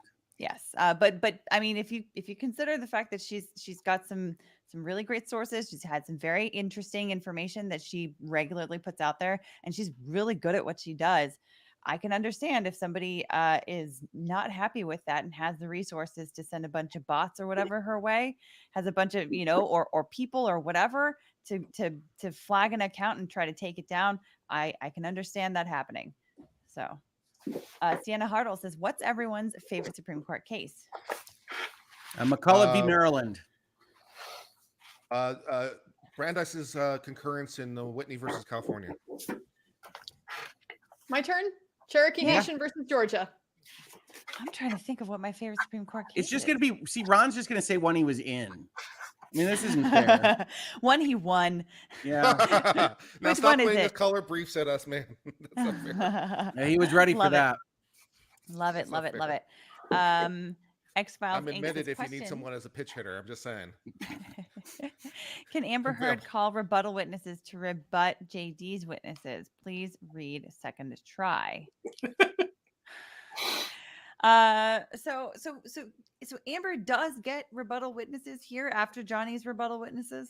She gets Sir rebuttal on her counterclaim, is my understanding, but she has to have the time to be able to put that case on. And so that's as a not practical matter. Right. Okay. Right. Good call. So so I wasn't sure if that was just for closing arguments or if that was also for witness testimony as well. Okay. She gets final closing arguments too, but she has to manage that time as well. So we'll see. Yeah. We shall see. Alicia Albert says, sorry, I missed some of the trial. Is Marilyn Manson on the witness list? And what would he be testifying about? He is not on the witness list. It is a complete mystery as to why he He's keeps just the coming up. specter. He's just a specter that lives in your shadows. It's not a mystery. It's not a mystery. It's because he was present at the Thanksgiving 2015 incident when Amber Heard claims that Johnny Depp was upstairs with him and then beat her up upstairs. So he is a percipient witness to this particular incident. I, for one, wish they would call Marilyn Manson. That would make my day so much to see him walk in onto that stand. But I don't think it's going to happen. Like, what he was wearing during the Beautiful People music video or something, that'd be good. I don't know. But that makes sense. That makes sense. And if I definitely trust Andrea's knowledge on this to go with what Andrea says on that. Matthew Faulkner says, do you think the judge is regretting denying the motion this morning since it would have changed the pace of this case? No. No, she's cool with herself. Her interest is making sure that the case runs smoothly, that there are no appealable issues or few appealable issues, if any, and that the interests of justice are served. Derek Owen says, what is the group's opinion on best resources to study for the LSAT? I used a prep course and I am happy that I did because it was very helpful. Games Magazine? I think Games Magazine is my recommendation. Is that still published? I don't know. I don't know. A lot of logic puzzles in that one. A lot of fun. Yes. Matt Lawson says, please say a prayer for those at the elementary school in Texas. Sorry for the off topic. I agree. I know we've gotten a lot of chats and I think a number of super chats as well about that. It's tragic. It's awful. I know nothing about it other than what has come up in the chat. Yeah. But I mean, I don't want to speak for Alita or the channel. I do want to say something because these things come up from time to time. And everything Alita said is true. It's tragic. It sounds awful. We're also live streaming all day, and we don't know the specifics about it. What I would say is we're the wrong place to talk about that news or to give our opinions here. Definitely, check out other sources. We're going to stick over here doing what we're good at, what we're experts at, to potentially alleviate and provide a different source of information or entertainment or whatever. But we understand why the chat's that way. But we're not in a position to talk about it. So absolutely, if we got more of these super chats, 100% understand. But that's not what we're going to do here. yes, I hope that's understandable to you all. Exactly. And I completely echo exactly what Rick just said. So if there could be a time when we talk about a topic like that, but it would be prepared ahead of time. It would be coming through from the perspective of the laws and looking at it as lawyers rather than just a straight reaction to current events and news and things like that. We don't do that. It's ill-advised, honestly. If you see the news changing even on the timelines as more information comes out, stick with that. But absolutely. Yes. Yeah. So we're not about to go and start commenting on things that we don't really have any information on. Yeah. So thank you, Rick, for saying that. AE Caniff says, sticky note endorsement after trial. Have 5 lawyers in my family and love the content. I'm very sorry for your loss. I was just going to say, I am sorry for all of the lawyers that surround you. Fun Thanksgivings. Yeah. Oh, you're Ron, muted, Ron. Muted. Ron. You're muted, Ron. You might have to refresh. You might have to pop out and back in. Yeah, sometimes that happens. StreamYard is sometimes annoying. Sorry about that, Ron. Sometimes it does that. We have silenced the Jewish member of our audience. Go out and in. Go out and in. Okay. There we go. Okay. So Alpaca says, if JH testimony is admitted into evidence, can JD's team read from it in closing? Pretty awesome. Final nail in AH's case's coffin at the last second. I don't think that would be a good idea. It would be ill-advised for the first time that the jury hears about that document, reads about that document, is through the attorney that they know is a hired gun, that they know it's you want the most credibility in any kind of a document, in any kind of a photo or video. So you really want that coming in through a witness that they are able to analyze and determine their credibility. Bass H says, I want to start a legal education in NL. Netherlands? I suppose this is Euros. I have my doubts because of Asperger's. Do you have advice or resources? Love your content, everyone. I'm not sure if do you mean that you, hey, Ron, welcome back. I'm not sure if you're asking if you want to start taking legal education courses or if you want to start talking about legal. I'm not sure entirely. Does that mean the Netherlands or the National League? Yes. Netherlands. These are Euros. I know that my first thought was National League as well. We need to talk about the designated hitter. Yeah. Inside fly rule. It's got to go. Yes. There's a reason baseball is the American pastime. It is very, very litigious. It very much is. But I think that in terms of legal education, perhaps I'm not sure what the Netherlands like infrastructure is for legal education. I would have laws. But I think the Of question is course they do. specifically, is it a good idea for somebody with Asperger's? Is there a path in the legal profession absolutely. for somebody Absolutely. with Asperger's? Yeah. Yeah, you in fact, can- a you lot can of them be- a lot of people with Asperger's are very successful. I mean, you have to know what you can and can't do. I would imagine. Yeah. I would. So my understanding of the autism spectrum is that it's people have a very strong understanding of rules-based behavior, and you don't get more rules-based than in the law. so you could definitely have a good understanding of law and of the legal field in general by studying law if you have Asperger's 100%. I don't see how that would be a limiting factor if you have an interest in the subject matter. Jeff says, question, if JD loses, do you believe he will make another move? Does he have any options even? And does his loss open him up to attacks from Amber Heard? I don't think that it opens him up to attacks from Amber Heard unless he were to make some other additional statement somewhere else along the line that could be questionable because anything that he has already said either is outside of the statute of limitations or is enveloped within the litigation privilege. So there's nothing there right now that I can see that she would be able to attack him on in terms of defamation, or really anything else for that matter, as far as I've seen. And then will he make another move? I don't know what else he could have on his plate to possibly go for strategically. I'm not sure. He can But appeal. I mean, yeah, he could appeal on some kind of an, If he loses, he'll appeal. There's no question about that. Yeah, And That's a good point. she'll probably appeal if she loses.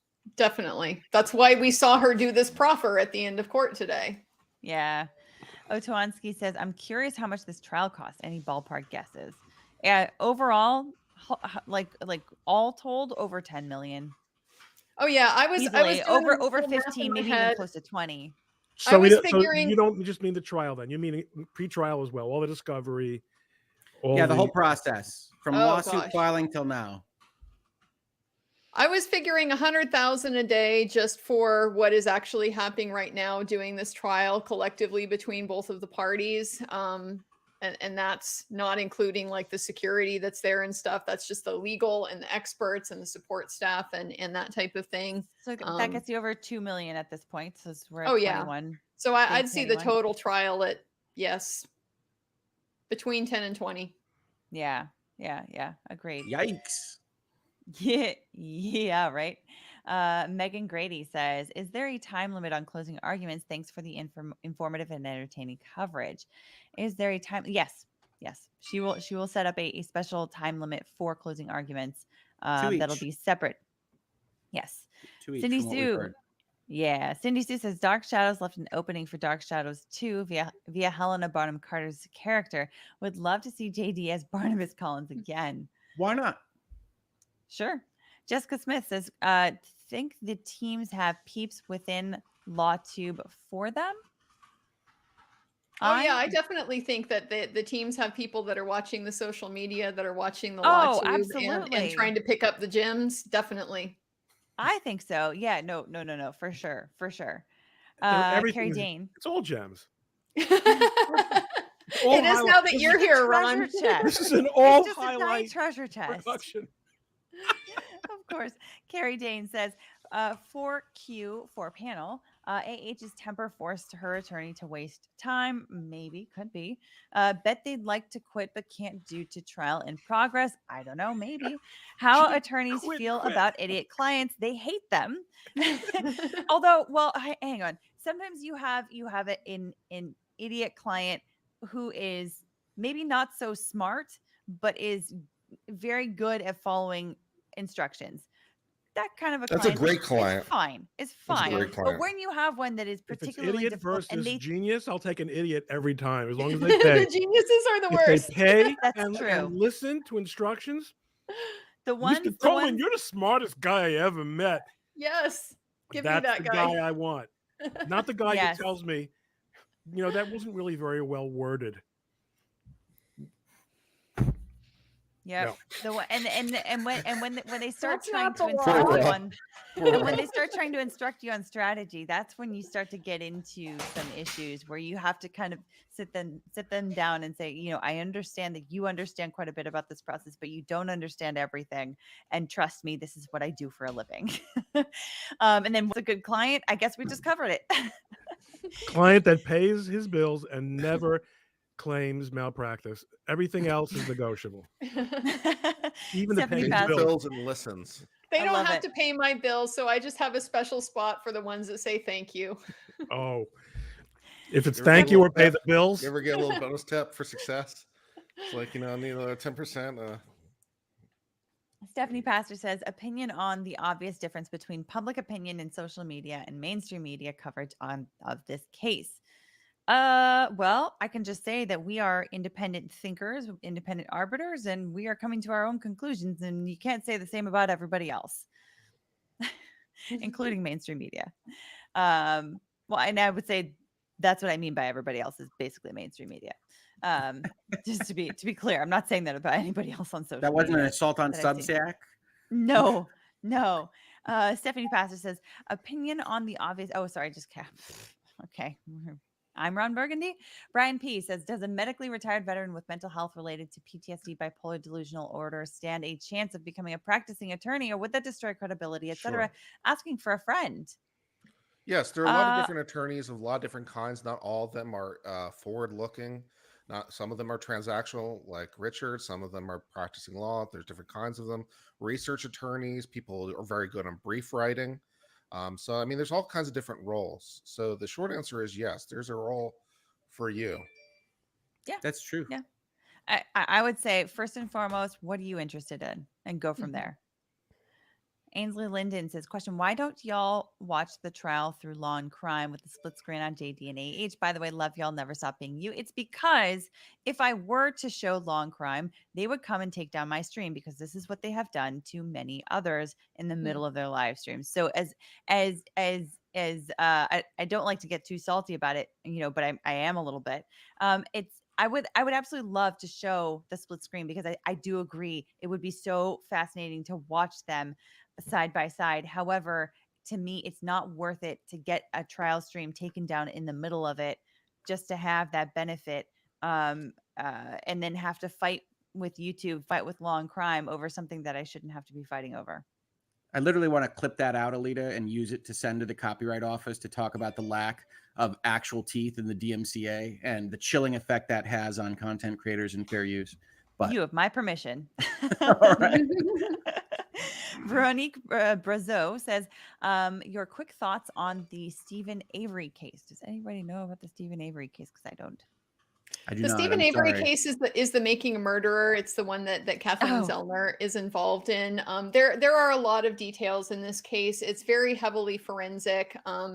It's way too complicated, I think, to be able to go into in a quick answer. So I would just encourage people. There are a lot of resources out there available about the case, both on the Making a Murderer side and on the Stephen Avery is probably guilty side. A lot of evidence there to look at. Check it out. Judge for yourself. Got it. Thank you. Dana Kershaw says, question, how do you choose what type of law you practice, and what are all of your original degrees in? Honestly, interest level. And also, at least initially when you're getting out of law school, a lot of times it's what kind of jobs are out there. Sometimes you take the job that's on the contract in front of you. That is very true. Yep. Yep, for sure. But yeah, you can decide broadly litigation versus transactional. I mean, that's what I interviewed for, was transactional jobs. So Yep, agreed. I'm going to join Andrea in the trenches of criminal law. It'll be fun. It's never a dull moment, I'll tell you that. And as you might expect from me, economics. I was philosophy. History major, sociology minor. Computer science.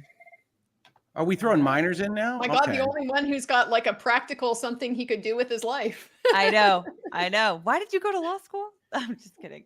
Elora says, question, can AH team fire her as a client if she's not cooperating with the recommended strategy? Seems like they're better attorneys than this and are being influenced by her desires and opinions. So in order to withdraw from representation while litigation is ongoing, not even trial, pre-trial litigation, you have to get permission from the court in order to do so, because otherwise, if you just fire them and leave them hanging when there's all kinds of court deadlines that are going on in pre-litigation or pre-trial litigation, you can really leave them incredibly vulnerable. So you also need permission to do that in the middle of trial. And do you think that Judge Oscarati is going to allow Amber Heard to be representative less? I don't think so. No, not a chance. It'd be hilarious, but no. No, because that would be incredibly unjust. I Susan want to call Silver's myself back to question. the stand. I want to do my own direct. I know it violates every rule in the book, Your Honor, but we're down for it. Let's go. Let them reopen their case. It'll be fine. Susan Silver says, question, when does a witness list have to be submitted? Can either side spring a surprise witness at any time? It's before you go to trial. There are specific deadlines leading up to trial that you have to meet. And a witness list is one of those where you have to exchange them to the other side. You've got to file them with the court. And so, yeah, that was like a week, 2 weeks before trial started. Yeah. I can't remember exactly. It was like 2 weeks, I think. Can either side do a surprise witness only for a rebuttal witness? And we saw that today a little bit. Crazy Cat Queen, thank you so much for your generous super chat here. Very generous. Retired MD here, thought about law school once upon a time to help med research for legal cases, not for expert witnesses. Your analyses are fascinating. Love you guys. From one Army vet to a West Point family. Kurt, not to be weird, but love your beautiful blue eyes. They are charming. Nice. Thank you so much. Thank you. Very wonderful all the way around. The Ron, whole do thing. you love my beautiful blue eyes? We all do, Kurt. Renee Grant. I can't answer that without being weird. That's why I asked the question, Ron. I mean, have we considered merch for you, a stuffed animal of some kind that says chinchilla of evidence? No. All right. Actually, I am working with Teespring. I have they contacted me because I was selling enough merch in the last month, so they contacted me to ask if I wanted to make plushies. So I'm working with them to make one for Indy and one for Holmes, since they keep showing up on the streams, to see if, I don't know, maybe those will be marketable. If not, then I'll have a prototype for myself. I want you to know, folks, I would have bet my house on the answer that Alita gave to, would you like to make plushies? Just to be clear. Would have bet my house. Yeah, I mean, who wouldn't want a plushie of Indy and one of Holmes? So anyhow, we'll see. We'll see if there's. Well, keep chinchilla of evidence in mind. I will definitely keep that in mind. If those two work out well, we'll see. We'll see if there's a market for a chinchilla of evidence. That might be that might be good. Thank you for the recommendation. Renee Grant says, sorry if this was already addressed, but do you have any comment on the perjury investigation report that Rottenborn said didn't exist? So the perjury investigation by the LAPD, I saw that it was sprinkled around the internet, that there were actual police reports for an investigation that actually happened by the LAPD. So it turns out Rottenborn made a misstatement to the court on that one, whether that was intentional or not. Either way, he made a misrepresentation to the court, which is not good. Never a good thing. So, Yep. Next question. Renee Grant says, sorry if this was already addressed, but do you have any comment on just addressed it. My bad. Jamie says, any advice for someone starting law school in the fall? Anything I can do to prepare this summer? Thank you. I've been considering starting up creating some sort of like a pre 1L like online course if there's any interest in it, if there's any market for it. Just as like a primer for like going into law school. I don't know. Let me know, guys. Let me know if you'd be interested. But other than that, other things that you can do, Rick, you're muted, unfortunately. Well, then nobody can hear me saying that we might have to go into competition, Ms. Legalbytes. Who knows what I have Are you working thinking on? of doing the same? I don't know what I got going on. I'm not saying it in this Huh. space. I don't know. Interesting. Okay, interesting. It's a good interesting. idea, Alita. You should do it. Oh, I there you wrote go. this book Pre-law companion. in the Stone Age. I chiseled out the words and then we gave it to the printer. It's really, you can get it for like 42 cents on Amazon, but Amazing. in many respects, I mean, I would definitely write it, write it very differently now, but in many respects, a lot of the advice still holds true about the kind of majors that people take and how people decide how they might want to go about, what area of law might suit them. The reason, by the way, that the publisher went out of print so fast is that the first like third of the book is about convincing people not to go to law school. Well, there you go.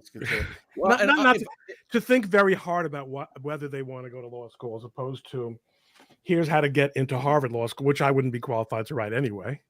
Well, and separately, I would say my real advice, if you're right in front of law school and you've already gotten in and you've decided you're getting ready and what should I do that summer is to Party. relax. Yeah, Try. live. This is the last exit ramp. I know it's a blessing. Maybe you have to work through it, but if you don't, try to that summer is the last time I can remember being truly free. So or happy. Well, that and if you really are anxious, I think maybe doing a little bit of some brush up on general civics, like the structure of the court system, the structure of like legislature versus the courts, like that kind of stuff could probably help, because law school kind of assumes that you know that. And if you haven't looked at that in a while, there might be a little bit of a slow turning of the wheels in the beginning of law school to try to get your bearings on everything. So that might be helpful. But Joe, do that by a pool. Yes. Please. Yes. Get some sun.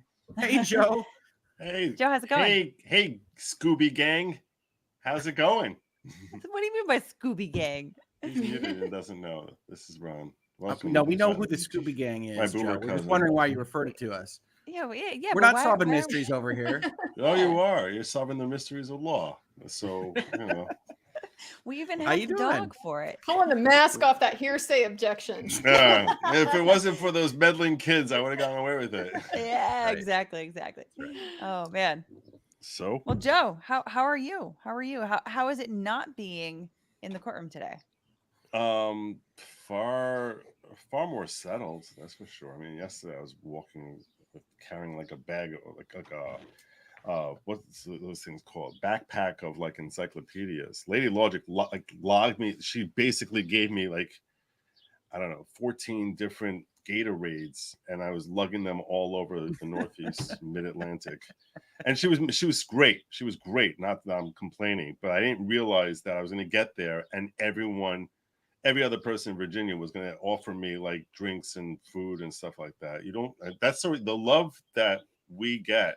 You guys probably haven't experienced it, because unless Not you're at going all. somewhere, I'm telling you, you're going to see I've never it. been recognized. I never was recognized until yesterday, and it's weird to be walking down the street and have people screaming, "Joe, good logic," and I'm like, You're also kind of hard to miss, though. I feel like, especially with the NYPD hat on and the suit. I feel like it's pretty easy. It's like She's getting warmer.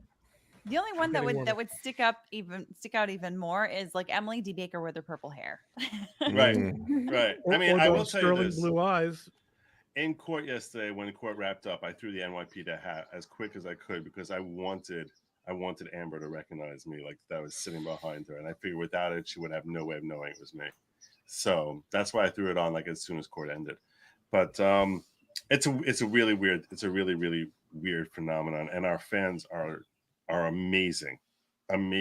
Like I can't even tell you how obscenely nice, embarrassingly nice. I'm like, please stop. Please, this is just humiliating. Someone coming up to you, told a line of like 7 strangers coming over asking to take a selfie with you, and you're like, I'm just an idiot who sits in my house talking to a camera.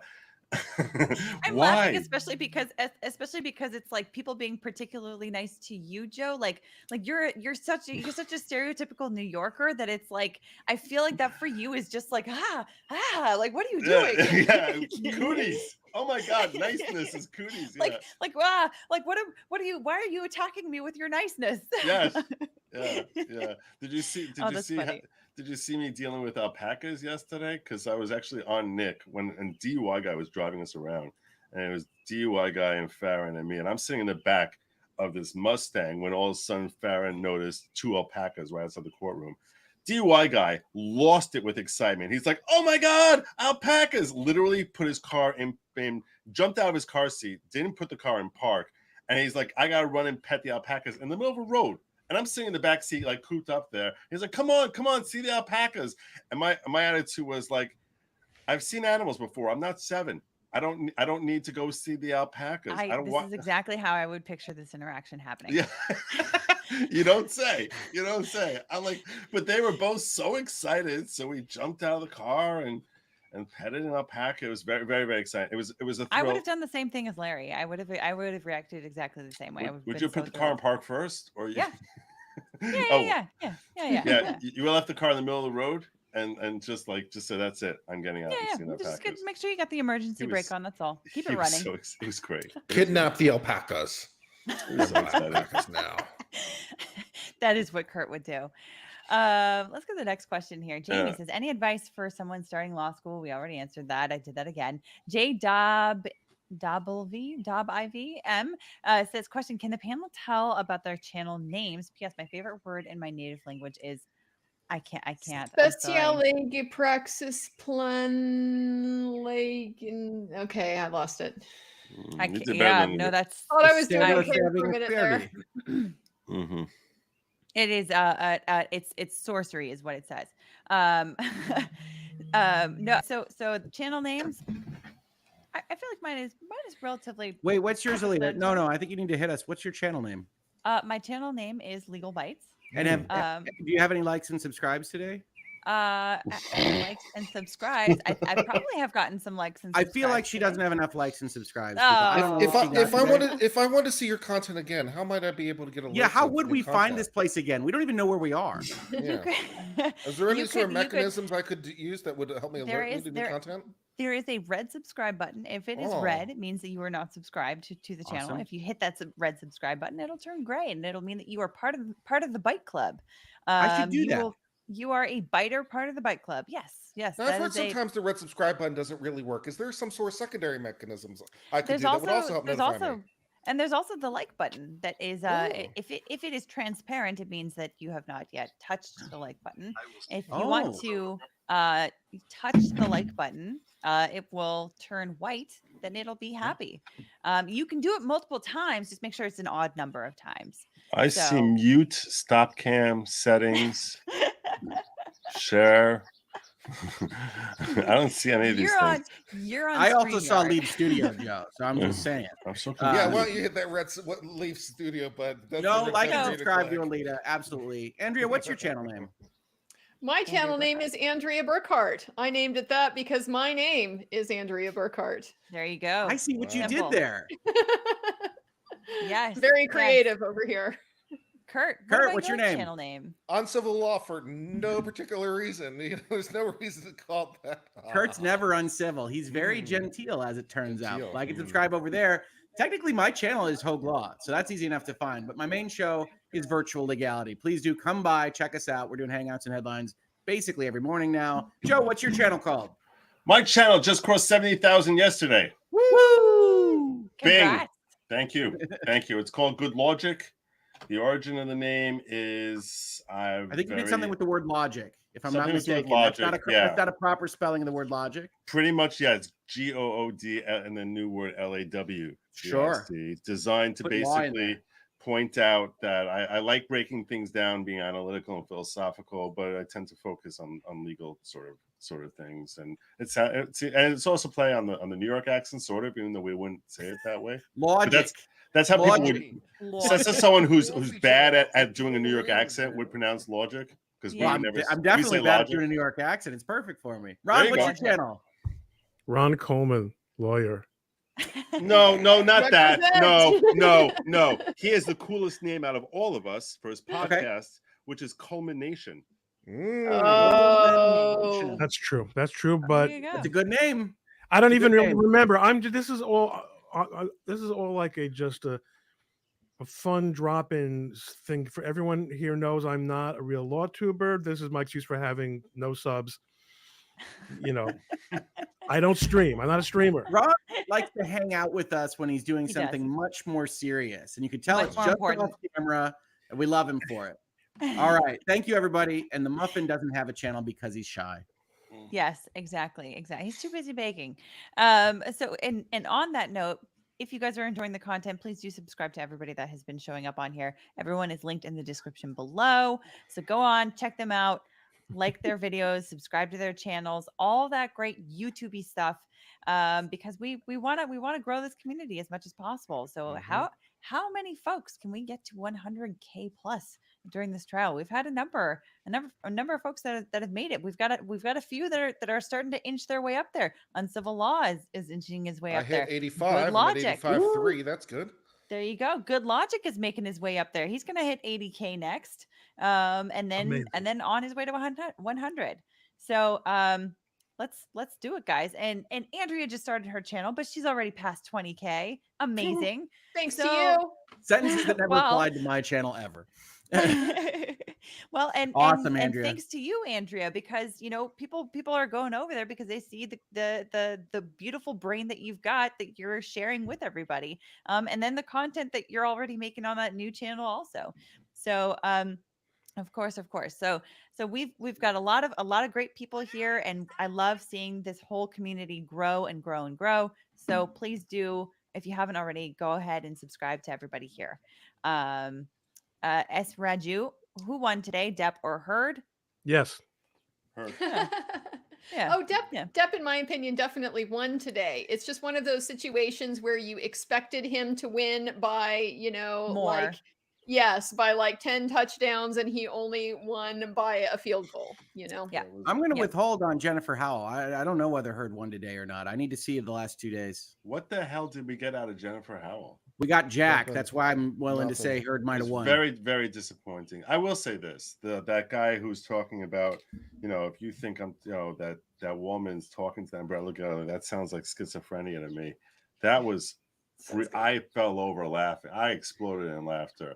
He was great, and he did a lot to basically say Amber and Whitney are full of crap when they tell their stories, because both of them alleged that during that whole Hicksville Park thing, where there was the first time that Johnny allegedly violated Amber, according to her, and that the whole place was trashed, and he's like, no, it was not trashed. There was one lamp that got a little damaged, which was normal use, and cost $65, and the damage was so minimal I didn't even charge them for cleanup that I normally would charge. Yeah, but we got a lot of witnesses in there that say it is trash. We got the vocal coach. I didn't find that guy credible at all.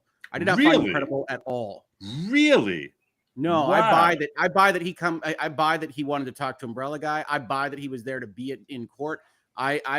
He was against. If we're gonna weigh the witnesses by number and credibility, there are a lot of people. In fact, in my head, it was a known fact that trailer was actually trash. Does that make it violent? Does that make it abuse? No. But him coming in and saying it's just a lamp didn't match. And if I'm scoring everybody the same way I scored Johnny against Amber, he did not convince me at all. I'm just being honest. I appreciate the bold opinion. Okay. Wait, where do you fall? Where do you guys? I'm curious because Hogue has a completely opposite perspective on this guy. Where does the rest of the panel feel about the credibility? I don't think we talked about him, so I don't think they knew that I was coming out with that. But I don't believe. Yeah, no, we didn't really talk much about him. Mostly because I thought he was great. Okay. His most of what people got out of him was the tug story. That was Right. what everybody kind of seized on. Right.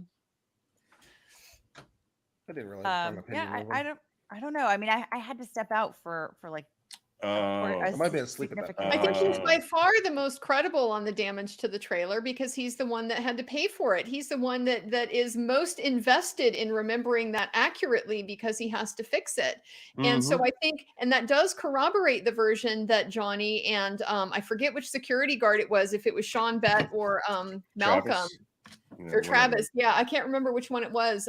But both of them basically confirmed that it was a sconce that was broken. So I think that was very good. And but then it also again just plays to this hoax issue. The fact that these other people like Christy Sexton came in and gave this description of just a rampage, just the trailer has been completely torn apart. You would think that this guy would mention that, you know, if that were the case. So He at least introduces some questions into the other testimony. And the other testimony introduces some questions into him. Sure. Who comes out of the woodwork. Sure. And maybe remembers everything, but can't name the group, can't tell you really. It all felt very weak to me. I don't like Elaine's questioning style, but I thought it was I thought she poked holes into why he was there, what he remembered, and what he was doing. That was I thought Elaine that at her made it best. more credible. The fact that, I mean, there's no way you're not going to remember when Johnny Depp comes to your hotel to party. Okay. Like everybody on the planet is going to remember that. But yes, of course, you're not going to remember all those other people. You're going to be laser focused on, oh my God, it's Johnny Depp here to party. And there- I thought yeah, that was and very on that- compelling that he didn't try to make something up to suggest that his memory was better than it was. And on that, there's Captain Jack Sparrow cowering from his girlfriend. Like that's Yes. that's something you would remember seeing. Like, holy hell, there's his girlfriend basically treating him like, you know, he's a schoolboy. You would remember something like that. And You think he cowered from his girlfriend? Because even Johnny Depp didn't testify to that. well, I think a lot of men would hate saying that, phrasing it that way. And if anything, you're saying to the extent that it's contradicting Johnny, doesn't that show that it's not contradicting, but he just left that part out, you know? I think he's trying to. I think that you can read what he said as trying to help Johnny, to specifically help Johnny. Look, I'm just telling you my read on it. No, that's I'm fine. not- I'm not angry with you. I'm not angry with you, and I respect, You know, I respect how I don't know your that it moved take it on very it. much. I don't know that it moved it very much, but I do remember thinking while I was listening to him that I didn't love it in terms of So, credibility. was there anything that worked today besides Richard Marks? I mean, Richard Marks. Richard Marks he nailed it. Yeah. Yeah, he's He great. absolutely buried Catherine Arnold from yesterday. He's like, he she's a just school completely kid, buried her. He was fun, hilarious, engaging. I really enjoyed his personality. Yeah, and He's they like, didn't in this even 50 need years, I him. don't give any damns anymore. Realistically, they didn't even need him or Q score guy. They didn't need either of them because those witnesses from yesterday were already done anyway. Like It was they fun to weren't. watch. They were. Yeah, go ahead. The Go ahead. contrast with the psychiatrist, I think, was brilliant. Bringing in that just very Proper. calm Yeah. and so professional academic style psychiatrist. That was a Mm-hmm. great move. Do I have to answer that? That was the weirdest. There was some so- weird stuff going on there. Yeah. Yeah. Yeah. Alrighty, as it stands, who do you guys think wins? I'm still in Camp Johnny. I think Johnny wins it. I hope so I think there's a too. good possibility. I hope so too. I had to up Amber Heard's Rick's odds a not little sure. bit today. What answer do you want from me? What answer is going to get me less killed? I think that your real we want sincere the answer. truth. I think that there's a material chance Amber Heard wins this case, and I think maybe the fact that a lot of the times the panel is saying we think Johnny wins, and maybe that's 70%, maybe that's 80, maybe that's 90 for whoever is maybe undercutting the fact that I can see a pathway. I could see a closing argument that could win for Amber Heard. So I want to see closings, obviously. Well, Have you seen this team? Have Joe, you okay, seen but this team? you're evaluating the talent and the counsel or whatever. I'm saying I can see one in my head, and so let me see closings. there. Yeah, that's fair. There's one there in an alternate universe where the lawyers are competent. Well, so and maybe closing arguments are a particular strength for this team, and we haven't seen that yet. There's a distinct possibility there. I will also say, however, that closing arguments cannot make up for bad evidence. So I saw a jury yesterday. That Yes, did not you want saw it, right? I didn't see it. They did not even want to listen to damages. I mean, all of them where basically, why are we listening to damages? Even the guy who never stopped looking away started trying to figure out how loud he can make the sound. So they're not even considering giving her a win. That's out the window. Let me ask you that question specifically, Hope. Do you think there's any chance Amber Heard wins her counterclaim? No. See, yeah. I don't think Amber Heard wins her counterclaim because I like to believe in the judicial process, and I still can't make Adam Waldman responsible for Johnny Depp's statements in the evidence on the record. On the law aspects, I think you're right, but given the legal instructions we have, no, I just don't see it. To me, honestly, what I see is I don't know that I see it. I don't see that a jury picks Amber to win. What I see is a strong closing argument that gives somebody that's either uncomfortable just straight up calling her a liar or thinks there is more than a scintilla and can get up to something to block the jury with is hanging this thing. I mean, we're still talking about a very fraught case with a lot of closed door meetings. And if they can give a hook to hang your hat on, one of those jurors might take the opportunity or more. So I'm looking at it and saying, I'm feeling like today, if they do not disarm Whitney, that's enough for somebody that's inclined to believe in Amber to hang the jury, in my opinion. Okay. Possible. I hate to look. I'm sorry to be the bearer of bad news. No. You're not the bearer of bad I'm news. considering what you're saying. I'm However, at the happy same with these time- odds of somebody wanting to vote for Amber Heard at this point. I am very comfortable. Yeah. That person is Yeah. not on the jury. There's maybe, Yeah. 30 of them Yeah. on Twitter, and that's not a problem. Here's a little wrinkle for you. Not really applicable in American law or this case, but in Jewish law, when there's a unanimous decision to convict someone, give him capital punishment, that means he actually goes. They won't kill him for capital punishment because they feel like all the judges are too tilted, and they worry about that. So maybe Hogue standing against us is what ultimately means that Amber is going to be burnt, because the rest of us are thinking she's done. And there you go. There's the one innocent on the side saying no, she walks free, and that's how we know for sure that Johnny's going to get a massive judgment. Maybe. Oh man. I like your theory, Joe. I really do. I like it too. I would still say Johnny's more likely to win than not, but it's coming down for me, and it will be down at 50-50 if they don't do something about Whitney's testimony. Really, 50-50. I mean, oof. I definitely understand, Rick's reticence about that. The thing for me personally, if I'm a juror on that jury, I'm looking at that particular claim and Whitney's claim, and I'm also looking at the fact that Whitney is her sister, so she's not exactly an independent person there. She's and not. I'm looking at how all of the other claims line up with all of the other witnesses. All the other claims that Amber has, and maybe there's some truth to that stairs incident. Maybe there is some truth to it. However, there is so much untruth to all of the rest of these incidents that I completely do not buy Amber Heard's claims about these other various incidents.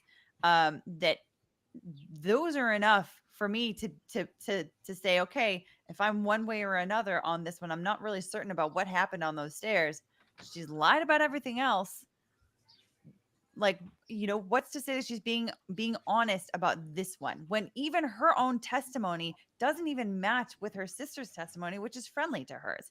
So that's something that, like, for me personally, it's like, yes, it makes me uneasy. Yes, I would prefer to see Whitney completely discredited, but I also don't like the fact that Whitney hasn't been completely discredited does not mean, for me personally, that she is a credible witness.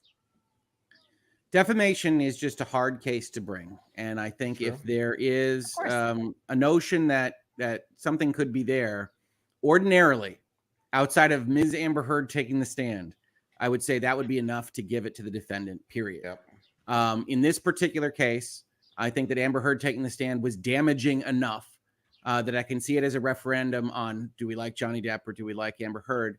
And I tend to agree with you. I'm still on the side of agreeing with you all. I'm just looking at it and saying, I'm not as convinced at the end of the day as I was to start the day.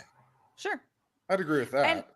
And that's what's going to happen, throughout the course of trial, right? Like you're going to You're going to be pulled to one side, pulled to another side, pulled to one side, pulled to another side. And that's likely to happen. There's been less of that in this case. So like the fact that there's any of that happening is not surprising, but it's actually the thing that is surprising is that there hasn't been more of it pulling in Amber's side. No. Johnny's had a great case. Richard, are you saying you think that Amber has more credibility right now at 7 o'clock than she had at 9 o'clock this morning? Yes, I think I was waiting for somebody to disarm Whitney's testimony. I really was. I found her to be within the realm of credibility. And so at that point I say, okay, cross her. I mean, like do something. And the cross, if you remember the cross of Whitney, it was not effective. And then I was waiting for something to be effective. Maybe that comes tomorrow. We're having this conversation and I say, but you're basically implying there that at 9 a.m., part of the reason you were believing in the Johnny's case is because you were anticipating Jennifer's testimony. Because they set it up. Okay, because I'm saying the jury didn't know anything about Jennifer's testimony. They did. Yeah, Johnny's team sets it up. Johnny team's only real cross-examination of Whitney is, do you know Jennifer Howell? And you confide in Jennifer Howell. And the reason why Rick knows this is because he knows as much as the jury does going into this case. He has intentionally not read anything about it. Well, I suspect they lost a motion in limine, and that basically that this morning, this whole issue as to how much of her deposition come in was what was discussed with the judge, and they anticipated that they were going to be able to get in that whole story from Jennifer Howell about how Whitney came crying to her when she packed out of the ECB and said that she had to stop Amber from killing Johnny, and that there was a motion in limine, and they said, we want to allow this in, even though it's obvious hearsay, because it's a prior inconsistent statement and should be an exception to hearsay. And the judge said, I'm not going to let it in. So then they said, well, that means we have to carve out this part of the testimony. And then that you ask yourself, well, why bring in any of that other stuff? It just seemed like idiocy. And I think that I think they didn't really have time to reassess as like what value is left when you take out the entree, and now you're just left with the appetizer, and there's nothing there. I think it's possible. That's the only reason that I think her deposition came in at all today. I think it was butchered down. You know what's interesting about that theory, Joe, is that they ran a half hour short. Yeah, and that explains it right there. That explains it right there. Yeah, I have a theory as well, and this is actually something it was brought to my attention by Christopher Melcher, who's been on Popcorn Planet a couple times, and he's been tweeting about this case. That California divorce attorney, right?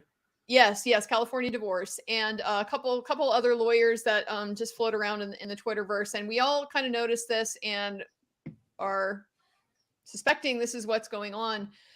They didn't properly set the foundation to impeach Whitney with these statements. The impeachment rules are very crystal clear. You have to confront the witness with the prior statement and give them an opportunity to explain it.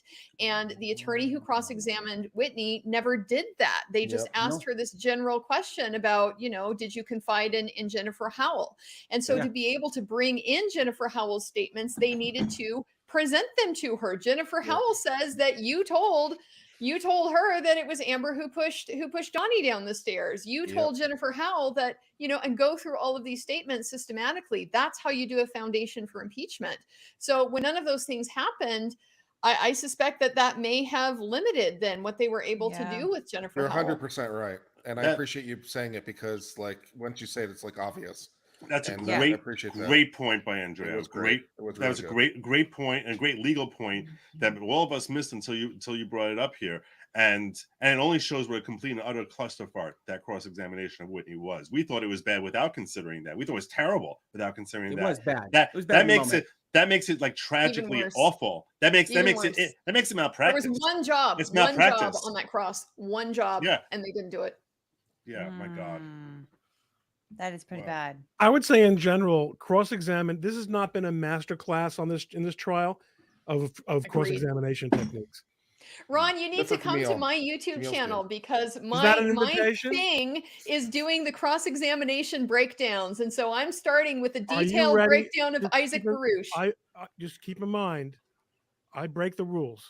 But you have done it enough that you can break the rules. I also break the rules. But these guys need to follow the rules. They're not at that level. We have all these rules about psychedelic biker shorts and in our community here. Ron breaks all the rules. You'd be shocked. You'd be shocked. But Kendall Pollard says, big fan of the team. It's my little girl Jocelyn's birthday today. Would love it if you gave her a quick shout out. Happy birthday. We've had a lot of birthdays today. Happy birthday, Jocelyn. I hope you have a wonderful day. Yeah. I hope it's fantastic. I hope you get lots of birthday cake today. Cynthia Roberts says, why doesn't Depp team offer a proffer? Who else will Depp call for rebuttal? The Offer reason is because proffer is great. they are not proffering any evidence right now because they're not finished yet. They will get a chance to do it, but they're not finished because they are still in their rebuttal. Ghost says, what is baby Rottenborn doing? He was proffering the evidence that they weren't able to get in, and basically explaining what it would have done, what the Can I say one thing I've seen in the chat a lot? Yes. That was not put in the record. That is not for the jury. That is not under the jury's consideration. It's essentially saying, here's what would have been in the record had you not killed it in objections, so that if the appeals court says that objection was stupid, what would the case have looked like? Would it have materially changed things? That's why it's put in. It's not for the jury. It's for later. It's to preserve an appeal, essentially, on those evidentiary issues. Sahidi G says, why isn't this trial addressing Kate James' testimony in the UK trial that AH stole her story of SA, especially since op-ed title is sexual violence? Because it didn't come in to trial from her deposition. It just didn't. So there wasn't any testimony to it. So no one can talk about it, really, if there was no testimony to it. I have Why a it theory on didn't come this in, one. I don't know. I have a theory on this one also, and it's because when Amber Heard testified about the alleged sexual assault in the UK, she did it in confidential witness statements and then in confidential portions of the testimony. So Kate James was never actually supposed to know what the details were of Amber Heard's allegations. And so there's been a lot of kind of discussion since Kate James came out with this statement that Amber Heard stole her sexual abuse story and what exactly that meant and what she was referring to, because that was going to put Johnny Depp's team in a very bad position if they acknowledged that they had violated the confidentiality description and shared that with her. I'm not a UK lawyer, of course. I don't know what the potential consequences of that could have been. But that's my guess, is that it stems back to the fact that original disclosure was confidential. It was never supposed to be brought to her. And if it was, that was a violation. All right, you just convinced me. I have to sub to your channel now. You just convinced me. How are you not already subscribed? Joe, rude. No, I'm saying. Now I know. I'm now. saying. I'm just saying now. Now I know. That's like that's my seal of approval. There you go. Jenny Richards says, question, I saw on Twitter that Elaine apparently represented AH in UK trials. Is that true? If so, how is she able to be an attorney in the UK and the USA? Does this ever happen? I don't know. Andrea, do you know if she represented her in the UK? She was there. She attended, but she was not their attorney. Amber had Jennifer Robinson representing her in the UK. Elaine was basically just there to observe. You can be licensed in the UK and in the US, but not too many people are trying cases in both jurisdictions because the commute's a bitch. What's that? The commute is a bitch. Yeah.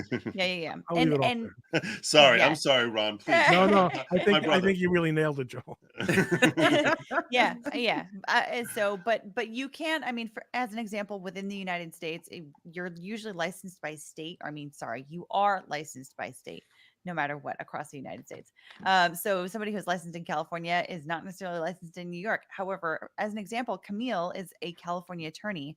She is operating here under certain exemptions, basically. I don't think she's also licensed in Virginia, but she's basically operating under certain exemptions in Virginia law so that she can litigate just for this specific case for a certain period of time. So you also are able to do that for a very temporary kind of like unique situation, so that you can practice within a state just for like a particular case. So that's also possible. This is Fuzzy464 says, have you guys discussed the conflict of interest in the UK trial? The judge's son works with the article's author. Could they retry? We have discussed this multiple times. I'm just going to say asked and answered. Go check out the asked and answered videos linked in the description below. Ooh, that's almost like, F you. Like No, I'm not no, answering, no, I'm no, not no, answering no. your questions. No, I'm not answering your questions. No. We've come across this question many times, and this is why we have those asked and answered videos, is so that people don't have to send a super chat money. They can just go there, check their questions there first before you throw any money at us. Please do that. Don't check. Just give us the money. No. I don't want people to send us money for something that they can already get for free. Does it feel like Thursday night to anybody else? Like, is that just week 6 here? It's week 6. It seems like and next it's a Tuesday. 5-day week too. So Still we've Tuesday, gotta- right? Yes. Okay, just checking. Christopher Hale says, as a lawyer, how familiar do you become with particular judges? Does that relationship help or hinder? Does it extend beyond the courtroom? It can depend. So Rob, as an example, is familiar with Judge Ascarati. He's quite familiar with her as a professional because he's been in front of her many times. So if he were to, we've joked, of course, that like if he were to show up as an expert witness on breaking beds because of his video, he said that Judge Ascarati would probably look at him and say, "What the heck are you doing here right now?" Because she would probably recognize him. So I think that if you have a good relationship with the judge, that can always be a good thing for your cases. If you have not fostered a good relationship with them because you have been particularly problematic over time, that can hinder your overall work in front of that judge. Does it extend beyond the courtroom? There are certain rules for judges fraternizing with attorneys that come before them. So you got to be careful about those. And they're ruled on by judges. So you can just imagine how particularly they are hewn to.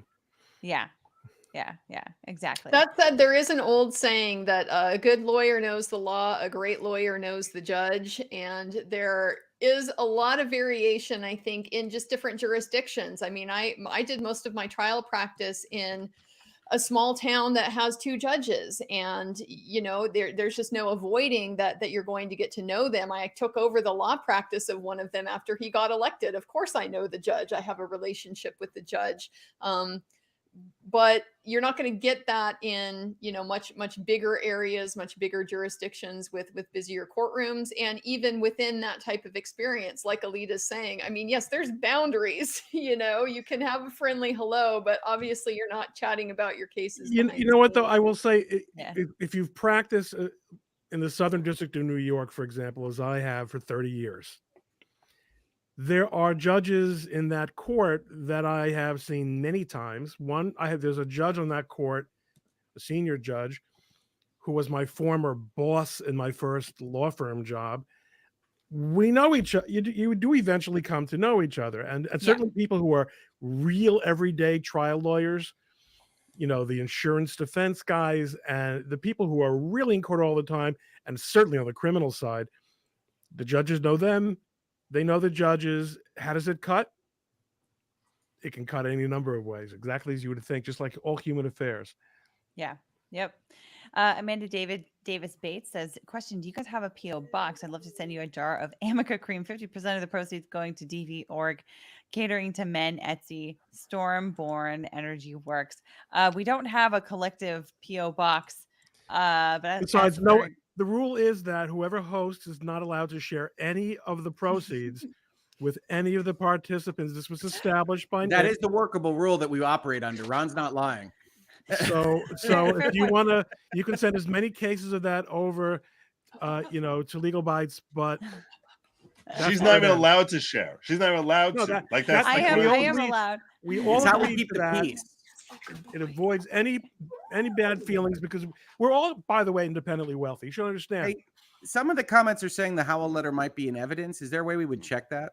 I am refreshing Thank you, randomly Andrea. the Fairfax County website, and they have not uploaded any of the exhibits yet for today. Wait a minute. Chat might be fibbing to me. I don't know. No, Chat. you don't. It is say. not there They're yet. We have to capable. talk about trust, chat. Matt All right. says, question for uncivil law. Kurt, you there? Or did he step away? He might be stepped away. I will save this for when he comes back. Robbie 17-2006 says, question in retrospect, how would you present AH case against JD's team? Could she have a stronger case with the same evidence but different team versus JD's team? Yeah, if you take away her counterclaim, she has a much stronger case. I wouldn't let Amber Heard anywhere near the stand. I don't care how it looks. We work a better case without her. Yeah, agreed. Nowhere near it. No, it was a way better Wow. case without her. Without her, you can rest on the ambiguity that inheres in any relationship. People have different perspectives. You can win that case on the actual You're malice talking about argument. her And affirmative especially if you defense? don't have the counterclaims. Her defense case in chief. Yeah, I You're wouldn't saying let that her. if Better there case was for no Ron? counterclaim, you would not put her on the. Well, first of Ron, all, did you watch her? Yes, she was awful. Well, she only hurts. I know it hurts to not. You're saying can't you put would. In other words, but they couldn't. I mean, it's a civil case, so they couldn't stop her from being put on the stand by the plaintiff. That's right. That's But why right. But would then they? you'd at least get to direct It's her. against their interest. Why would they want to elicit, evidence of the truth of the allegations? I mean, Why would the plaintiff want to do that? Yeah. You just saw why. She's But a if you get terrible to witness. lead, if you get to that's lead fair. Amber, maybe you can control her, right? Elaine is trying to lead the crap out of her. If they have to call her adverse, you can at least try to lead her the other direction. Yeah, no, That's true. I definitely get that. Yeah.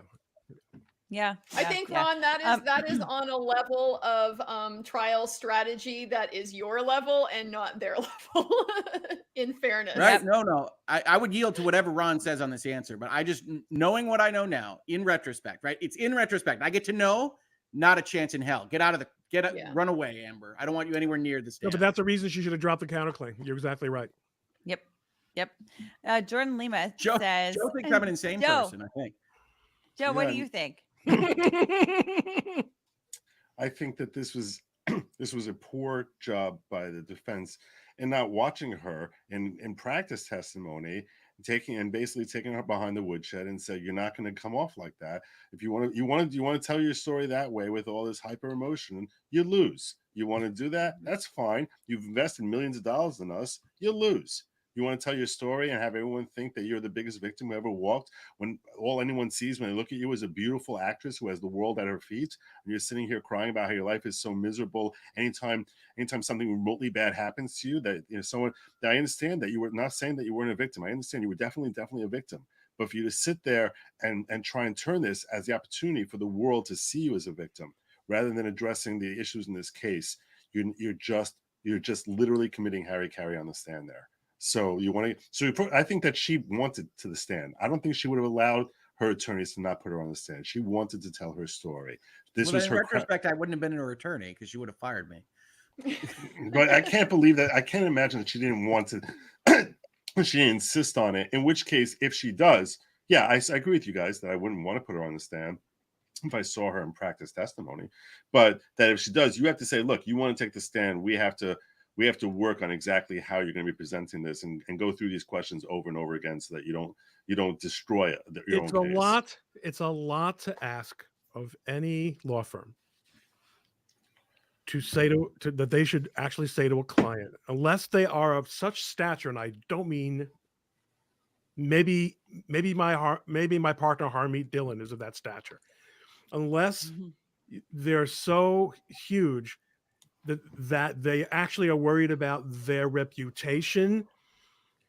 If you got a case that could bring in $5 million or $10 million in fees, to say, listen, if you don't like it, you take a walk. It's just allowed to ask.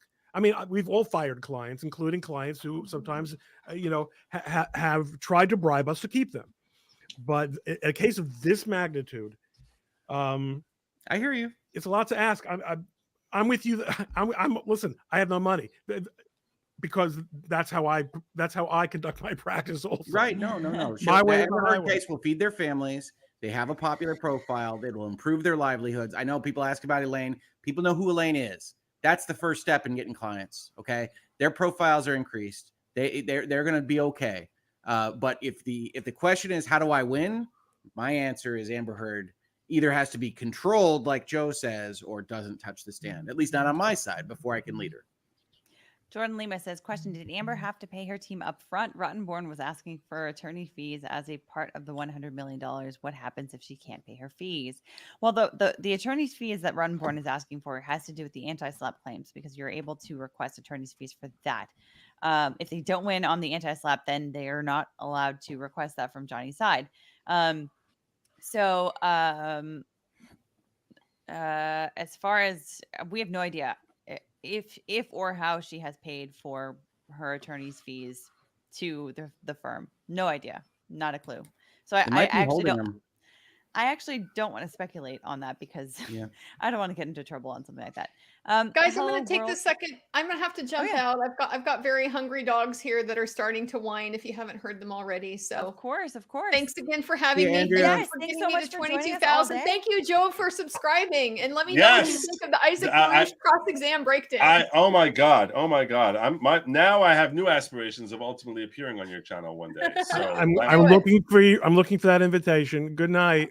Awesome. Good night. Thanks, guys. See you, Andrea. See you, Andrea. Hello World 305 says, what determines the length of a trial? And in this case, given how long it's been, is it detrimental for potential jury fatigue? Thank you all. The length of the trial is determined by the complexity of the claims involved and the complexity of the evidence involved. So like realistically, like how straightforward is the attorneys is the case? Getting the evidence in and utilizing their judgment about when to not do more, and which is, that is one of the big differences between the mediocre and the better than mediocre. Is the mediocre do not have the confidence to know when to sit down. I think so too. And I think that as far as jury fatigue, I think it's very real, and I think we're seeing it because we're starting to see more jury reactions. We're starting to see them check out way more early. I think it's a very real thing, and I think that it's happening in this case. On that, I want to point out that one of the things I noticed is that every time we came out of when we started the day, when we came out of lunch, when we came out of every break, there was a lot more attentiveness from the jury. I spent all day yesterday just locked in on the jury, not looking at the witness, not looking at anything but the jury. Their attentiveness lasts for 5 minutes after the first 15 minutes of the day, and then it steadily wilts. They get a break, and they're rejuvenated for 5 minutes, and then it wilts. The last hour of the day, they were all like looking for the door. Like, get us the hell out of here. We're done for the day. We can't handle this. And they're not listening to anything. Anything you're saying there, it's not making any impact. They're literally just like sort of all like, when can the teacher excuse us? And you should bear that in mind when you're considering the impact of testimony. You have to bear that in mind if you're one of the attorneys here, that we don't want to put important evidence at leading right into lunch because people aren't hearing it. Then you can have the most explosive testimony in the world. They're not having law tubes sitting on the side there saying, "Oh my God, what a bombshell!" They'll just all going to zone out and miss it. You guys if have, a tree falls in the woods, Yeah. if a tree falls in the woods and there's no one there to hear it, doesn't really make a sound. If bombshell testimony comes out in front of a jury, but they're all asleep, did that evidence actually come in? Yeah, that's succinctly stated. That's about it. Joy Daily Gaming says, Kurt, thoughts on you becoming a judge? Is he back here, Kurt, or should we hold on to this one too? Kurt. I think he nodded when the judge question was asked before. All right. Alicia Albert says, I think my super chat got lost. Is Marilyn Manson going to testify? And if he is he going to contribute to the case? No, we got yours. There's just a backlog. I apologize for that. No, he's not going to testify. He's not on the list unless he comes in as some kind of a rebuttal witness, but I don't see. We can all hope for it, but sweet dreams are made of these. It would be awesome, honestly. Kenny Moss says, AH has proved she's willing to lie and cheat to get her way. What are the odds that they try and bribe some of the jury, since James mentioned the jury come in and out with the Gen Pop? Seems doubtful. Hopefully. It is a concern to me, honestly. It's just Really? weird. The fact that they don't have their own exit. They don't have their own the fact that they just mill about with other people is just wild to me. For a case like this.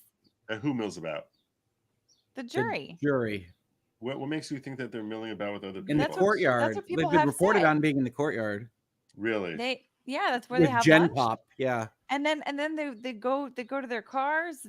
That In the general would parking lot. that would really bother me if I was Team Amber, because my God, I mean that audience outside the courtroom it's not like it's like close. It sounds like the Canyon of Heroes for a Yankees parade when the defense team walks out.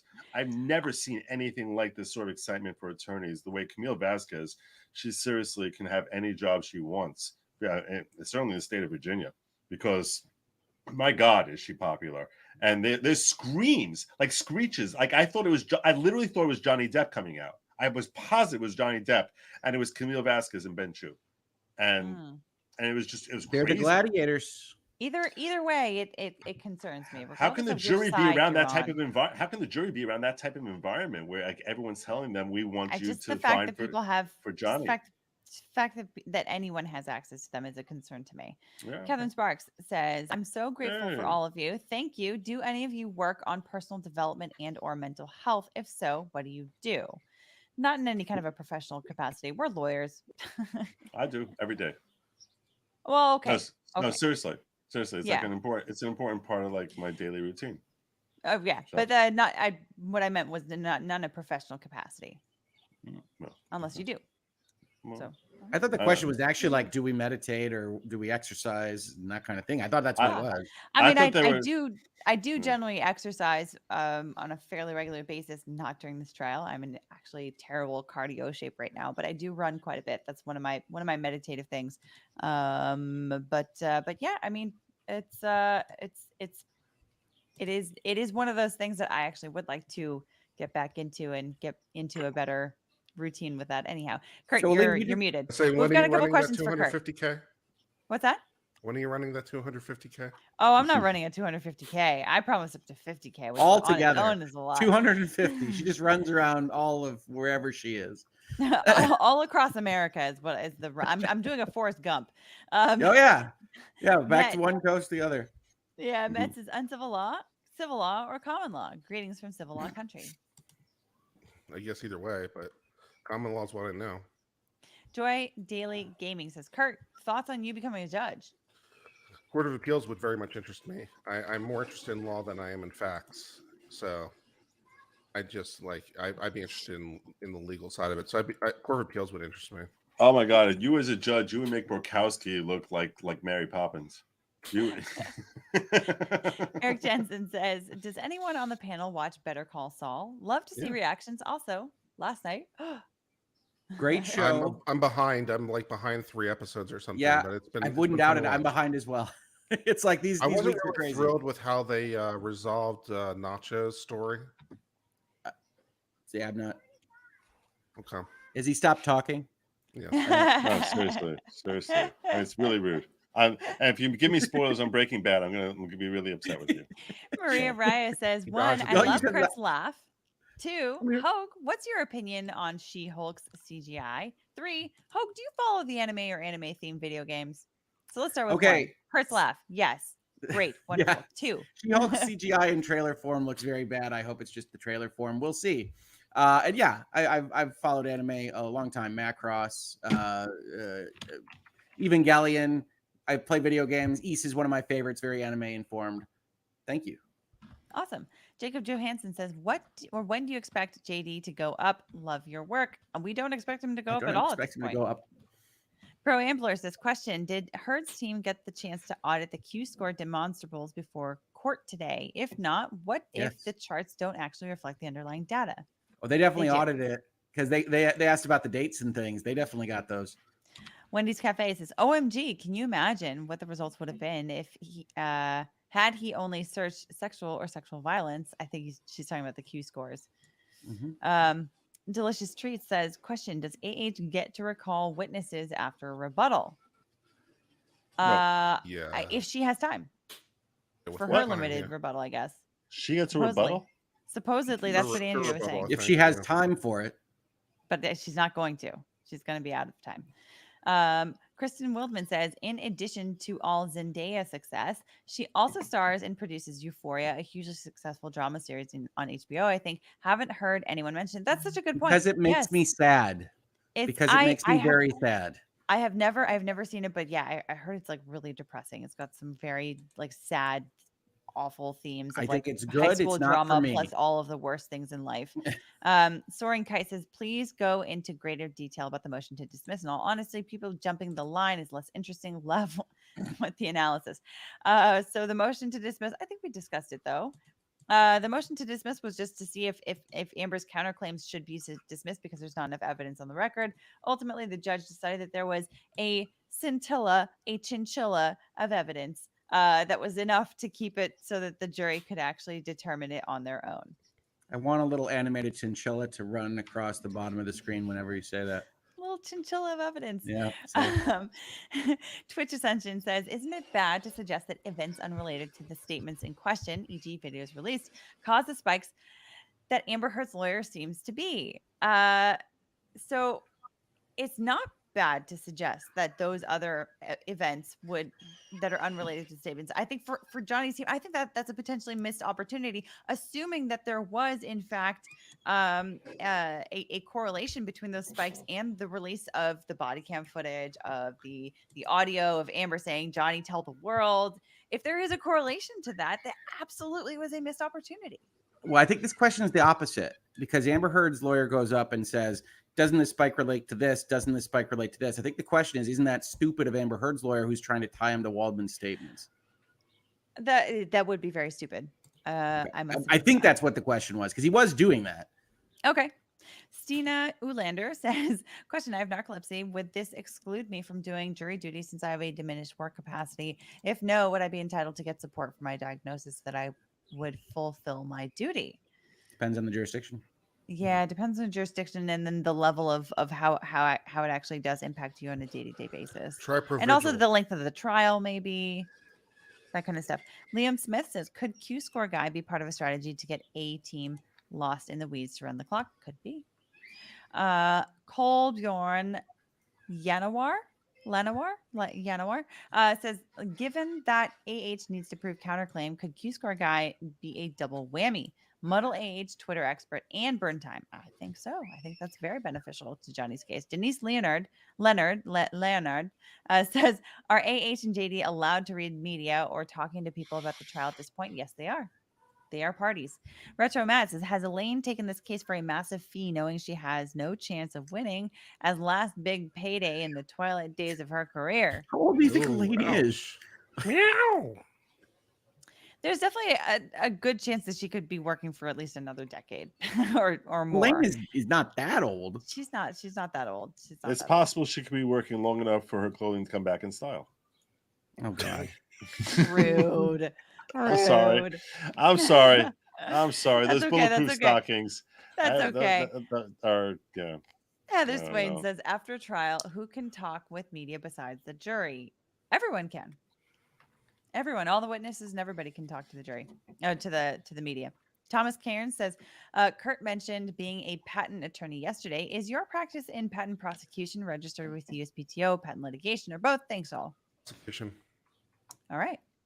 Lauren Indelicato says, question, how do the times work? Tried Googling, but didn't find an answer. Whose time is used when? Trying to figure out whose time they are trying to run out. So essentially, when you have one of Johnny's attorneys that is up questioning a witness, whether it's on direct or cross-examination, the clock is running against Johnny's team. When you have somebody from Amber's team that is questioning the witness, the clock is running against Amber's team. Rule of thumb, basics. Debbie Mason says, does the court transcriber record sidebars? I believe so. There's a record of it. Madrika or Madritska says, is the lawyers' animosity towards each other feigned? Do they all get together later for barbecue and beer? Could be. There could be some measure of theatrics that are going on, or they might just be absolutely annoyed with one another. I have seen both. I don't see a ton of animosity here. I see professional adversaries. I don't see a lot of animosity. I see annoyance between the two sides. I see Camille and Elaine getting very annoyed with one another. Clients, especially during a trial,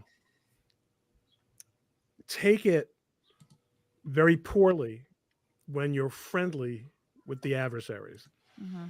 Yes. And they want to see something that you really don't. On the one hand, you want your client's case to be, you want your client to know that you take the case as importantly and as seriously as they do. But in fact, you don't, because you can't. You're not them. And in fact, you need to maintain a certain professional distance in order to give them the best possible representation. Right. You also need to have a working relationship with adversary counsel.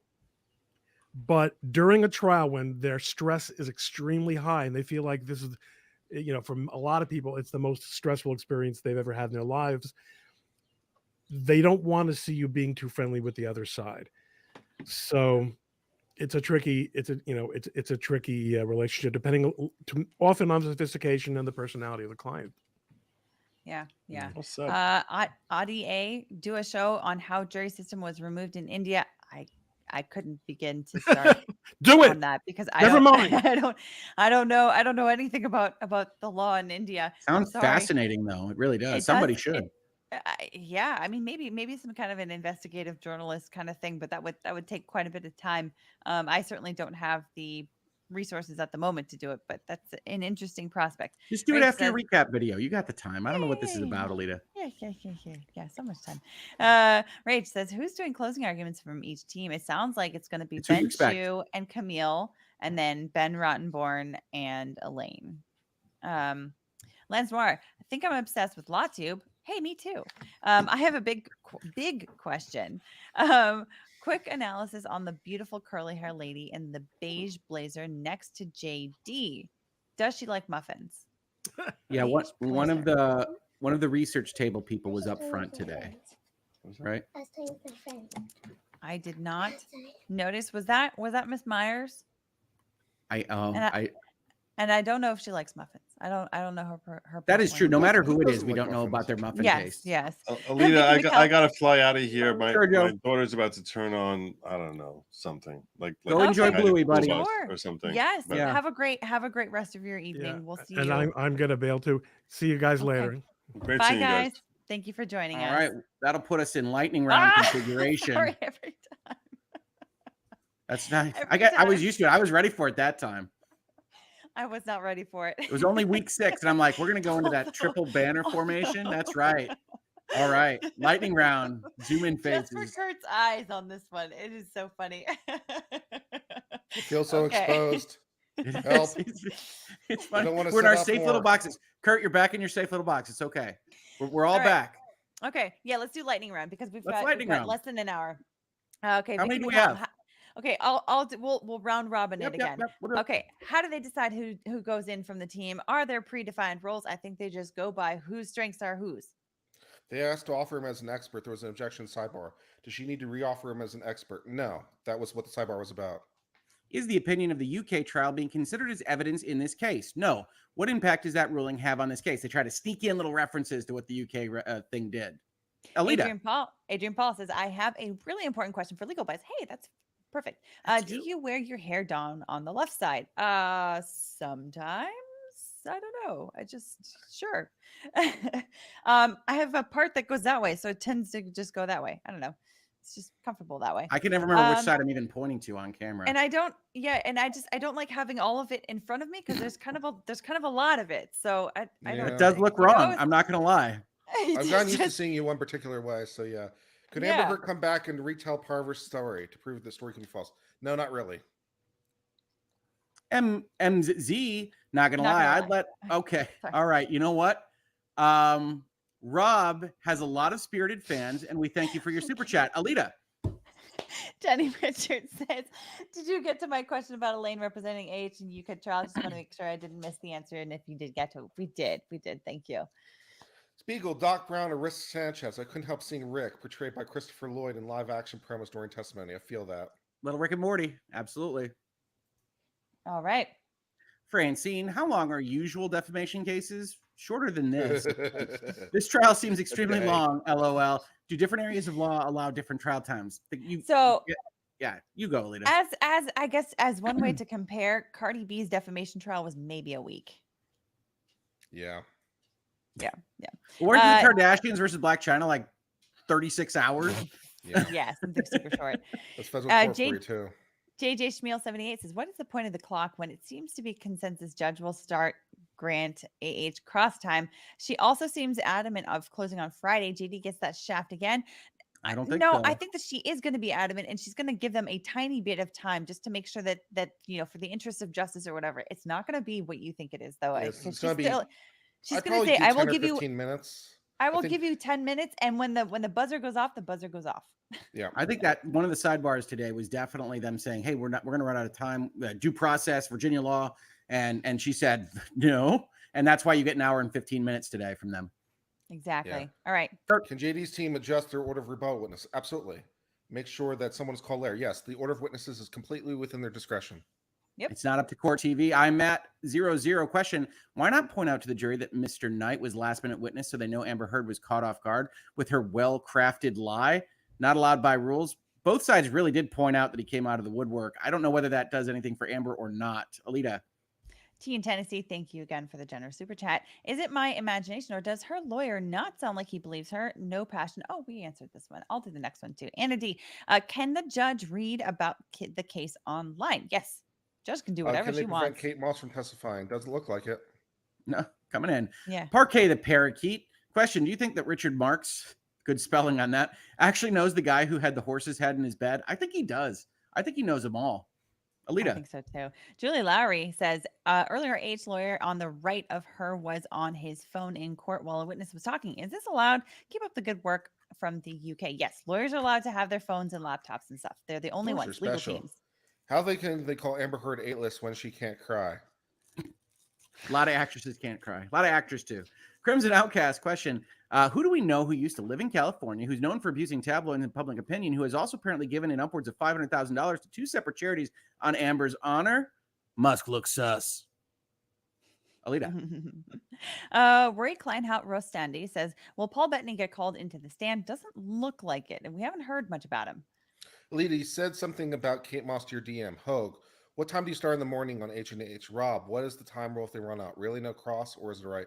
Well, the last part, it is a right. It's considered an absolute right in Virginia.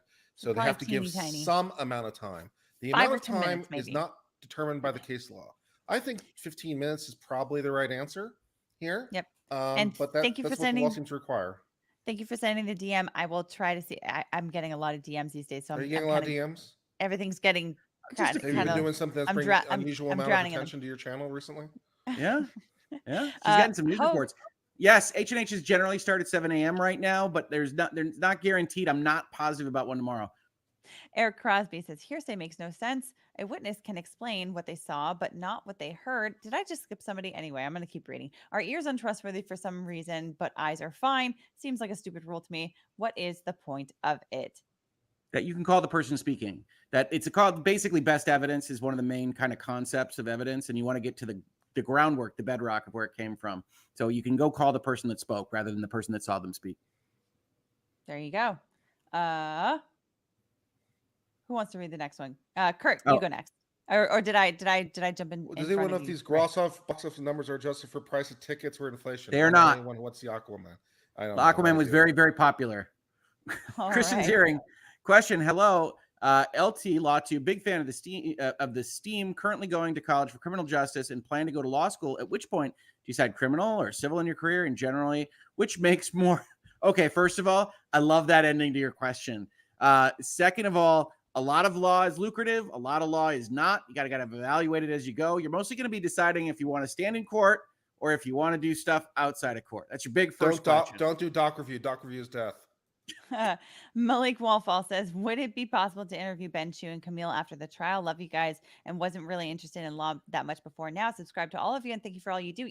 Yes, I would love to have them on for an interview. I suspect we'll give it the old college try. Amber Heard, a text from his assistant apologizing to Amber Heard for the incident. Why didn't they get that in? I don't know. Can you speak to that? From his assistant apologizing, that's a third person. I mean, that's why. Yeah, text from assistant apologizing. Yeah, there's no way. That's definitely hearsay.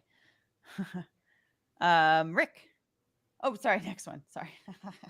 So your philosopher question, did you all catch the body language between Amber Heard and Elaine? What, if any, B, as they talked at the end there after the jury had gone? I didn't see anything. Was there something spicy?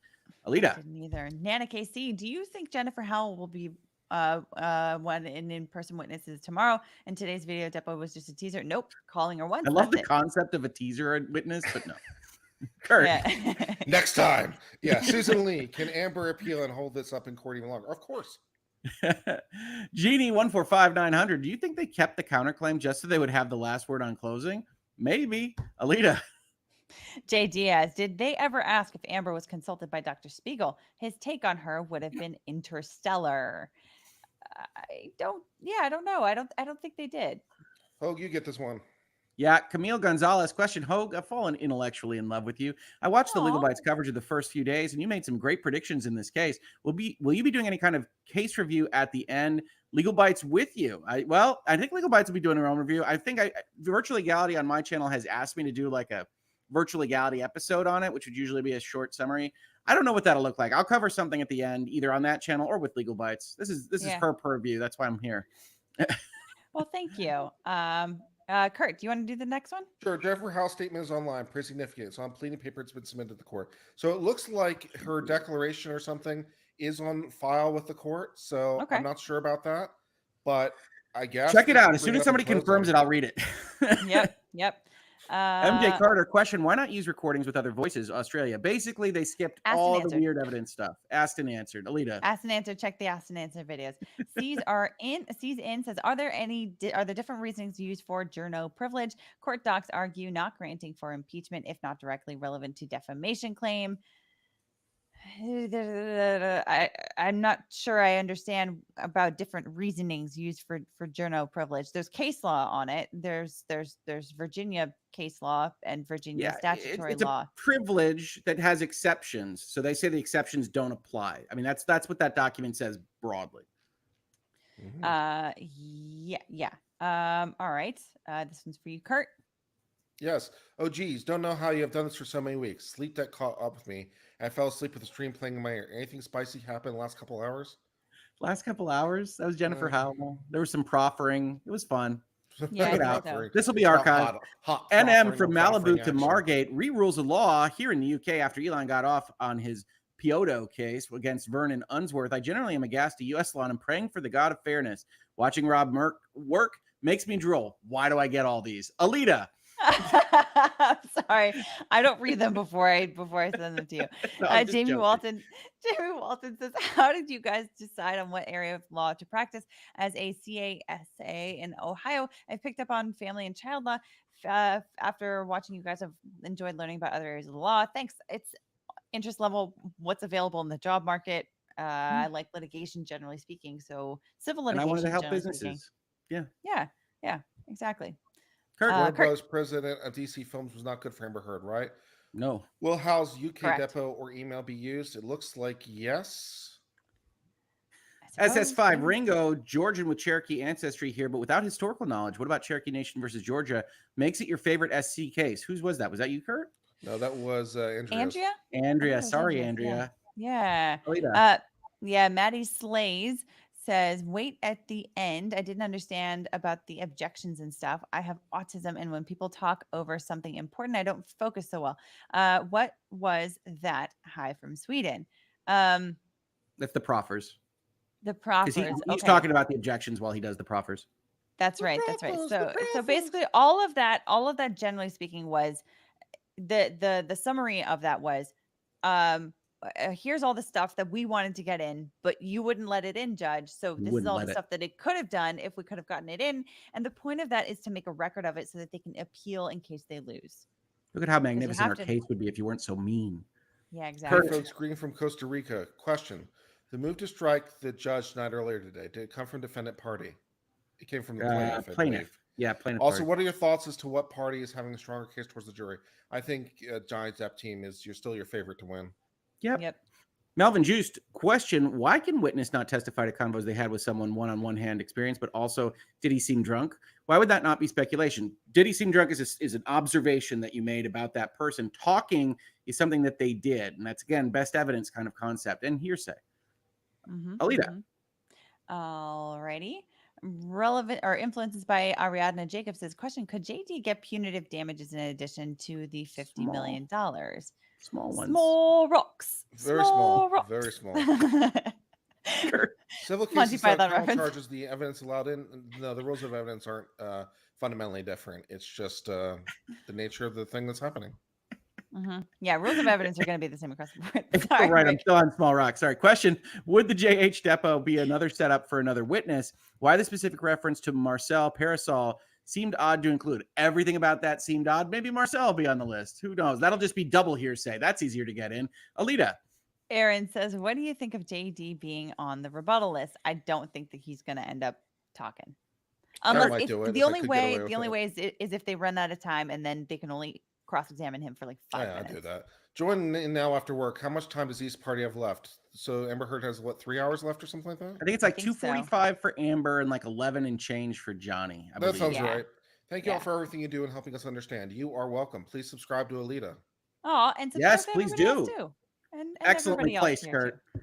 JJM, I Wait. need all your insight. I feel really quite conflicted and worried this evening with Howell's testimony cut, TMZ taking action, etc., that there is a great powered P. Is this just conspiracy? Yes, Just these the are law, normal just another day of machinations. law. It's just law. Just No law. conspiracy. Alita. Lynn's over it says, back to charity donations. Johnny CPA testified JD sent money to charity in lieu of AH.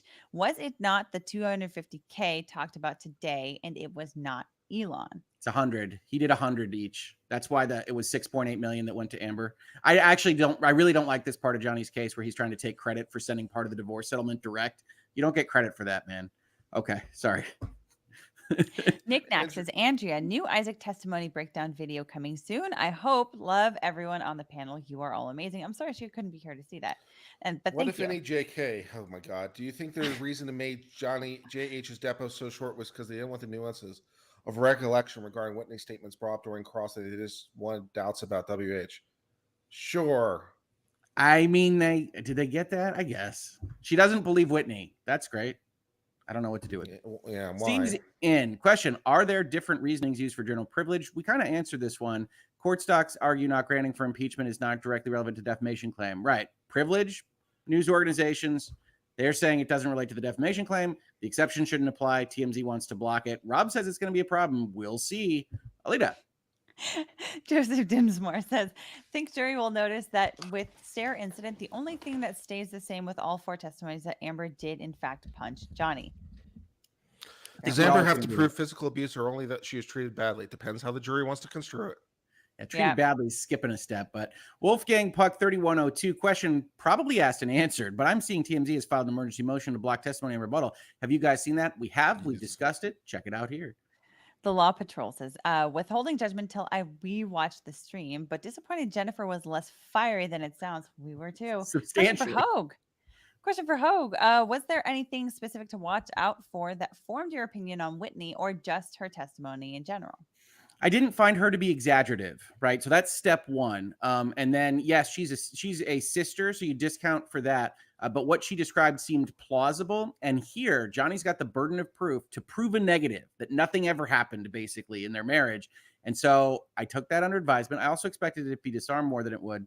We'll have to see where it goes, and then I'll reevaluate by the time we get completely done with evidence, and I'll talk to you about it then. Alita. Would the statement by JH saying that sent a letter to ask WH to consider actions not be enough to cast doubt? Potentially. Now, do I go again? Yeah, Yes. yeah. Now it's Dr. Andrushi Rajan, the conscious psychologist. Did I screw up? No, I think I must have. It's because Wonderful. I read it, but it was a question for Rick, so he answered it. I got confused. A wonderful commentary today. I must say, after the horrifying Dr. S from yesterday, JD Psych was a true listening pleasure. He's a wonderful and redemptive representative for our field. Thumbs up, clapping, happy face, clapping, blue heart. Methinks AH is done. Agree? I don't. I'm the wrong person to get this question. Listen to the rest of the panel. Alita. I think that she still has a very hard time in winning, in my opinion. Stephen Epley says Fairfax County website reports that the Howell letter was entered into evidence. Does the jury see that when not presented in court? If it's in evidence, they will have a chance to see it when they are deliberating. It's the weirdest presentation ever, but they would. Aren't we expecting to see Dr. Curry again? Probably. Yeah. Mary Kelly, was there a reason Depp's team didn't address Howell's statements on cross? They were the ones asking the questions. There's no cross. That was a video. Yeah, it's there. There was on Whitney's. Is there a reason they didn't use it on Whitney's cross? I have no idea what happened in Whitney's cross. Strategy sessions to which we are not a party. Everyone be reasonable. It's a big sandbox. Says Jennifer did preserve archived her email and letter with the named man in her depot. Can he be called by Depp to provide the preserved archived? Excuse me. Jennifer email and letter. Is Marcel Pariseau? Is he coming up? I don't think so. I doubt it. I don't. Yeah, probably not. Diego, couldn't watch today's viewing. Was it Johnny Day or an Amber Heard day?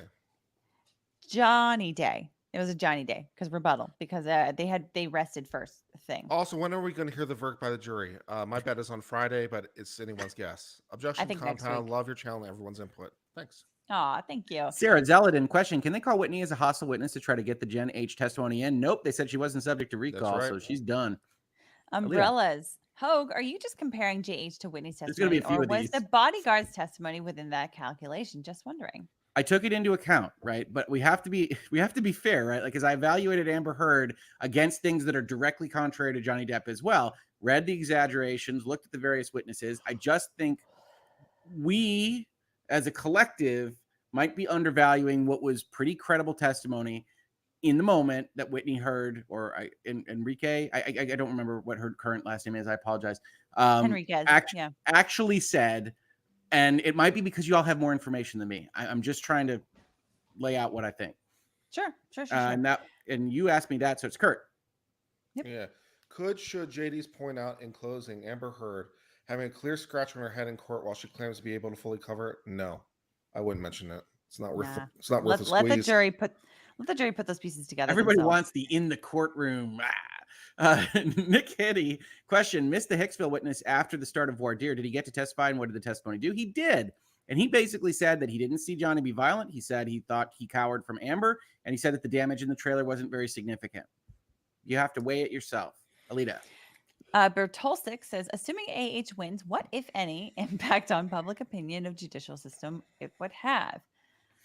Well, that's speculation. Calls for speculation. Objection. Yeah, definitely calls for speculation. But I think we would definitely have a lot of room for discussion on this channel as to what that means for the judicial system overall.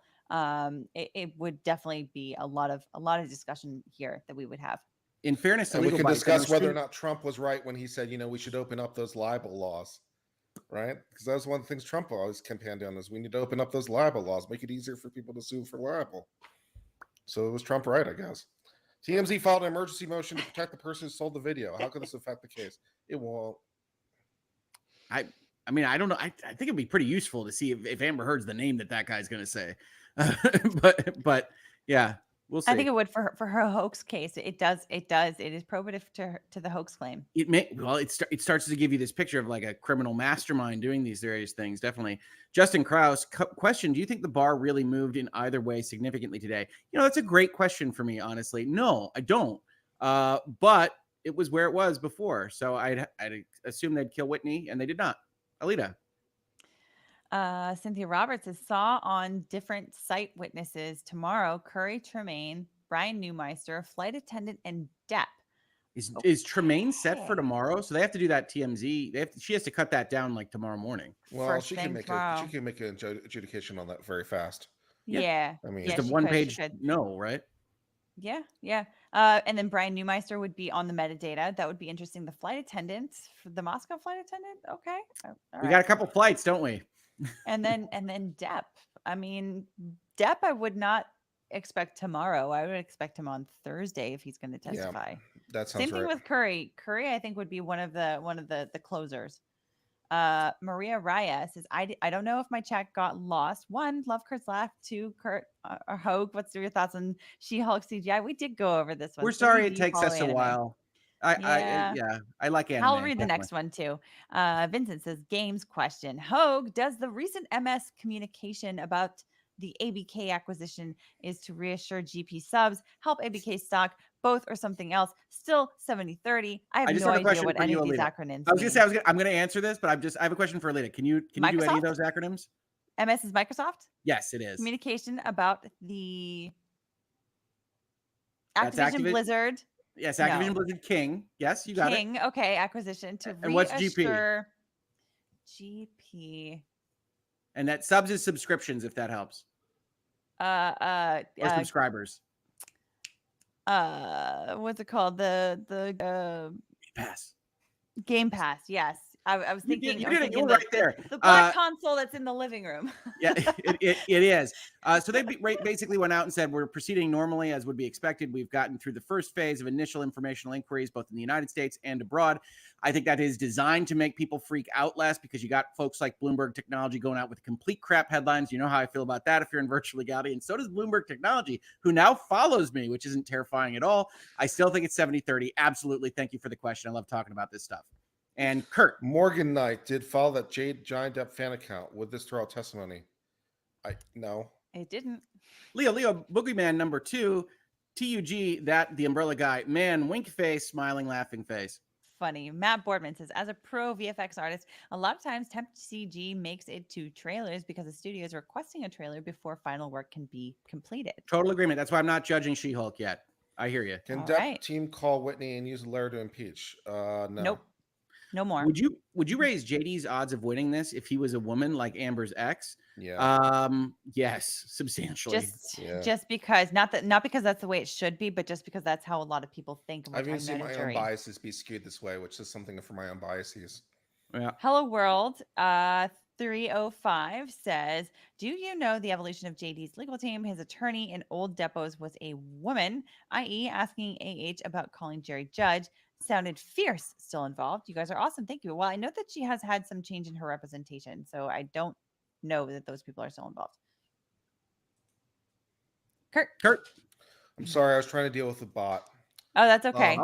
Is Umbrella Man related to Muffin Man and Dropkick Man and Mega Man? Could be. Mega Man.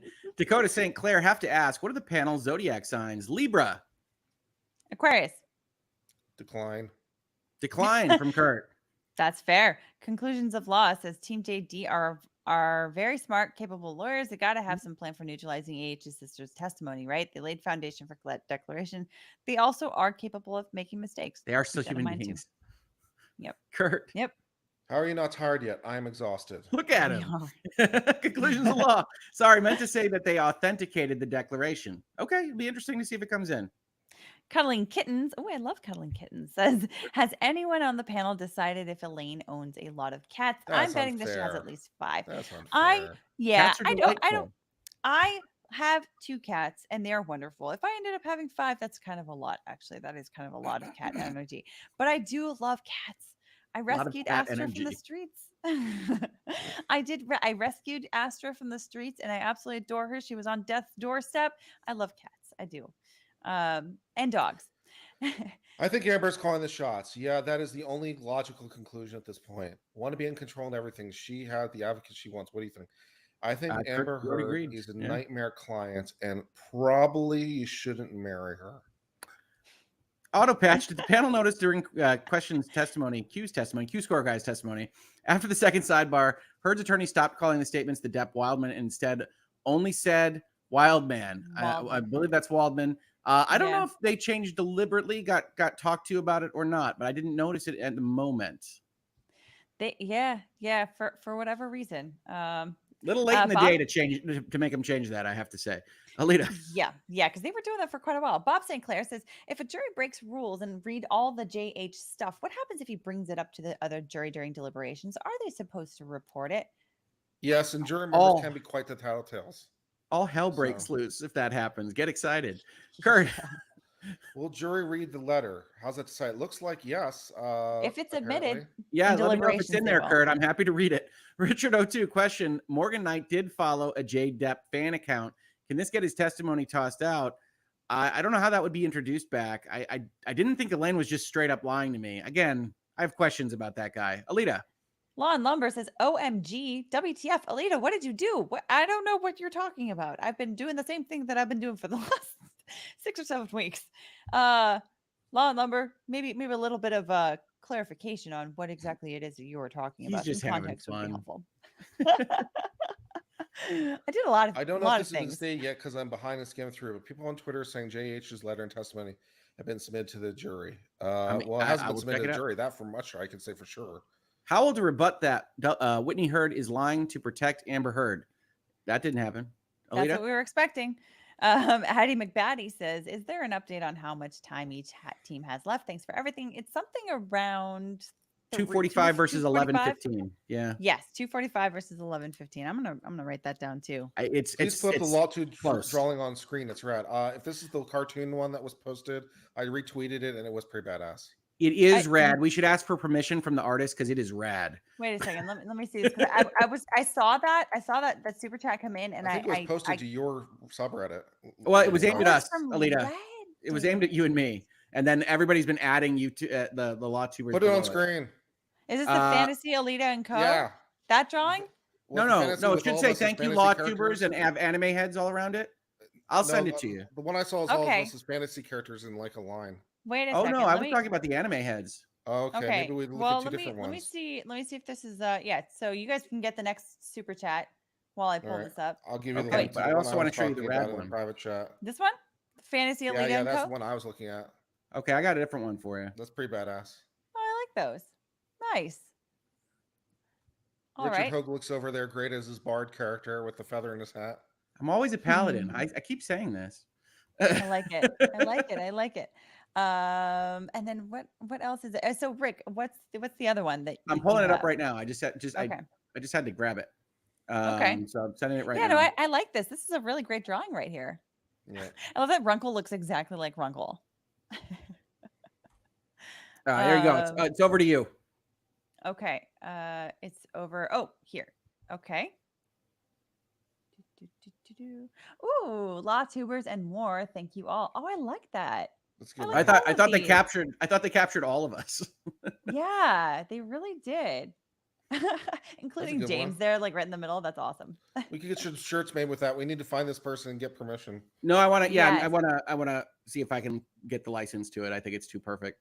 Yeah. Buy the rights for sure. What I do. Yeah. How did you? This is from Twitter? Yes, it's from Twitter, and I know you've got a ton. They named me and you, Alita, at the top, so it should be direct Okay. in your mentions. Okay, I've got a number. You got a yeah. few? I no.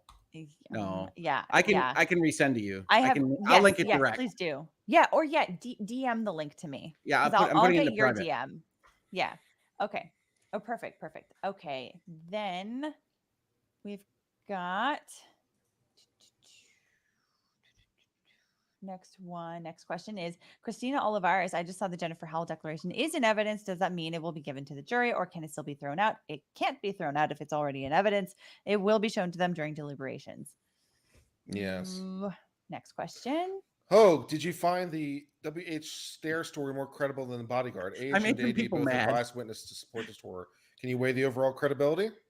Yeah, I mean, again, it's burden of proof goes to Johnny. So this one, the staircase incident gets weird, and then when you throw on at least other stuff with like the tapes and some of the things that you can see, I just think it's the closest that Amber Heard has gotten to something that looks like it could be abuse. And I think we have to take into account that Johnny Depp has the burden of proof. June Daniels, no, sorry. No, that's June correct. Daniels. I am very, very pissed about Jennifer Howell's inability to testify today. You can't say justice is about the truth when you hide valuable information from the jury. Yes, I can. I absolutely can. And I would. Depends I on absolutely the would. reason why it's been hidden. I'm just telling you, we're going to have to talk about the rules of evidence pretty strongly during the jury deliberations or at the end of this case. Alita.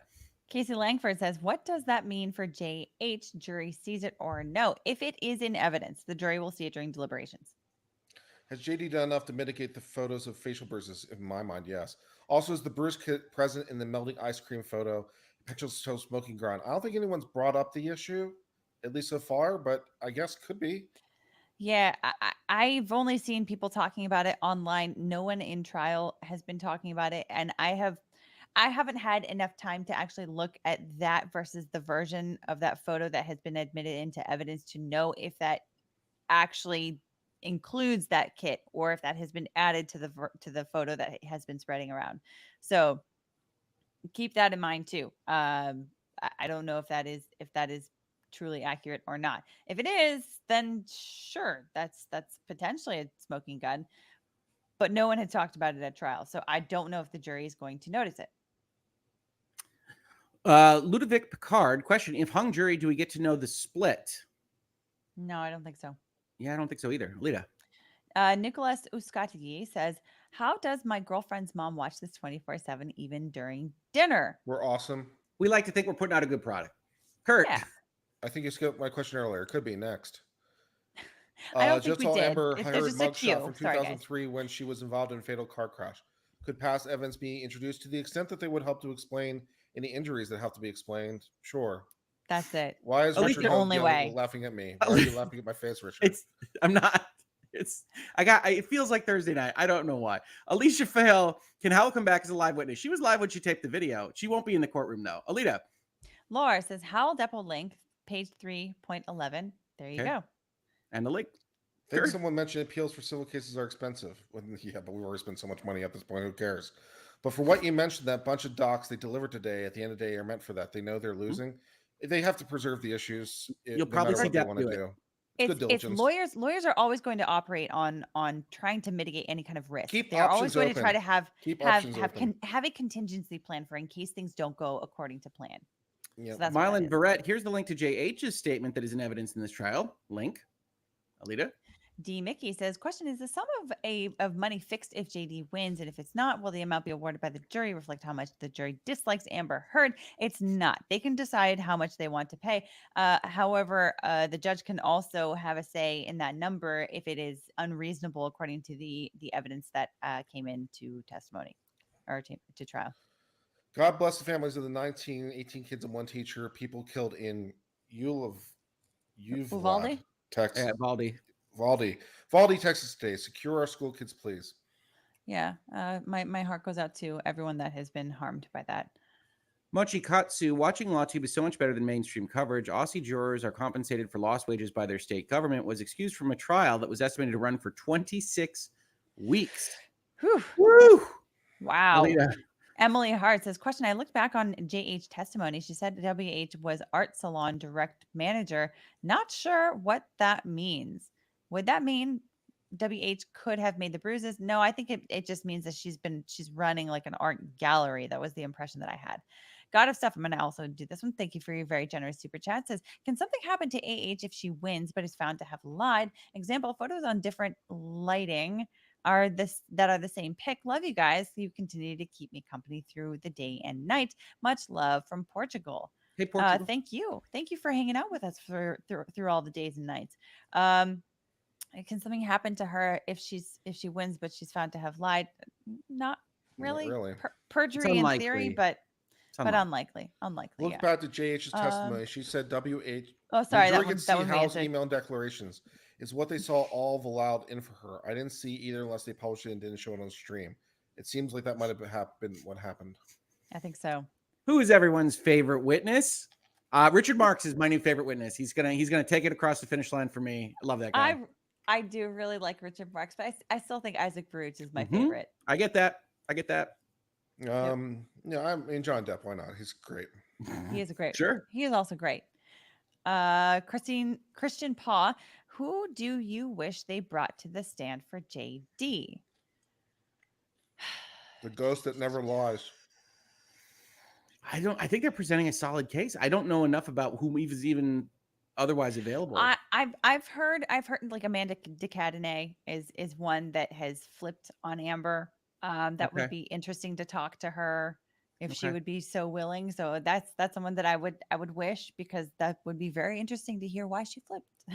Okay. Kurt. So TMZ source won't testify anymore. Hi from Yemen. Well, hello. We don't know. We don't know the answer yet.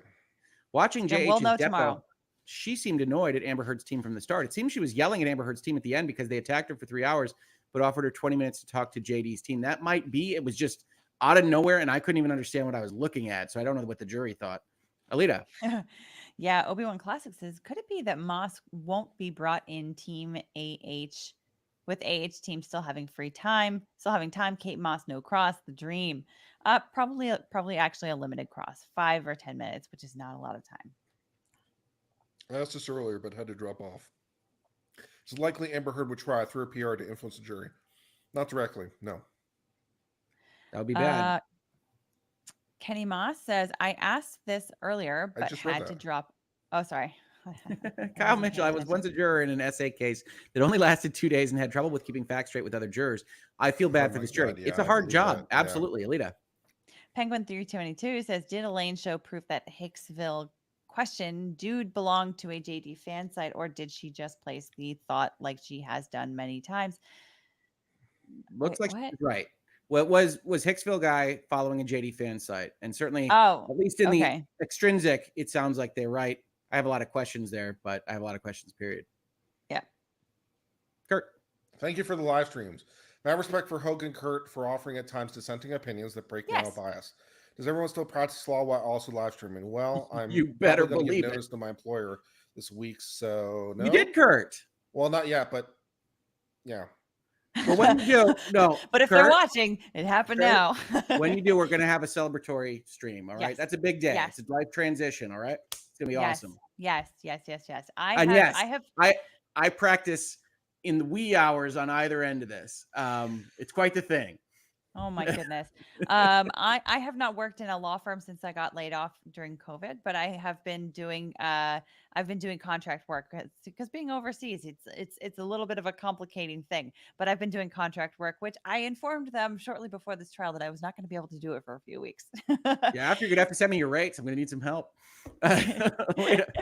KSJA says, bring a strong and articulate Amber supporter onto your next live stream. The contrast would be very interesting. Your show is fantastic. Thank you. Honestly, I have been for 2 months. I've been saying, if there's anyone out there who is an Amber Heard fan, I would like to talk to them. Not a lawyer, but on Thursday morning, I am going to have the author of one of the more significant, if you don't believe Amber Heard, Me Too is over, I believe Amber Heard, authors from both The Observer and that was reproduced in the New York Times, going to be on my stream.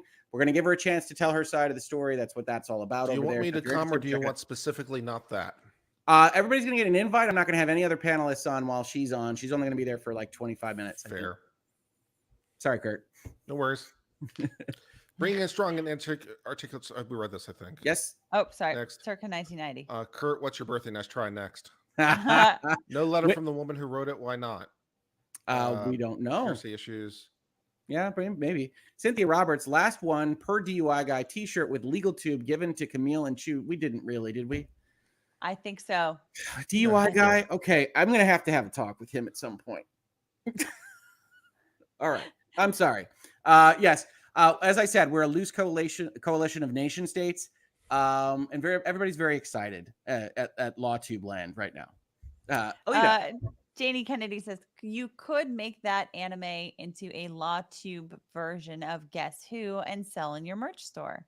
The people who make Guess Who might have some words. Only if we have the IP rights to it. So if somebody wanted to buy the IP rights to that and then they could sell it, yes. Okay, first of all, we're going to work on that.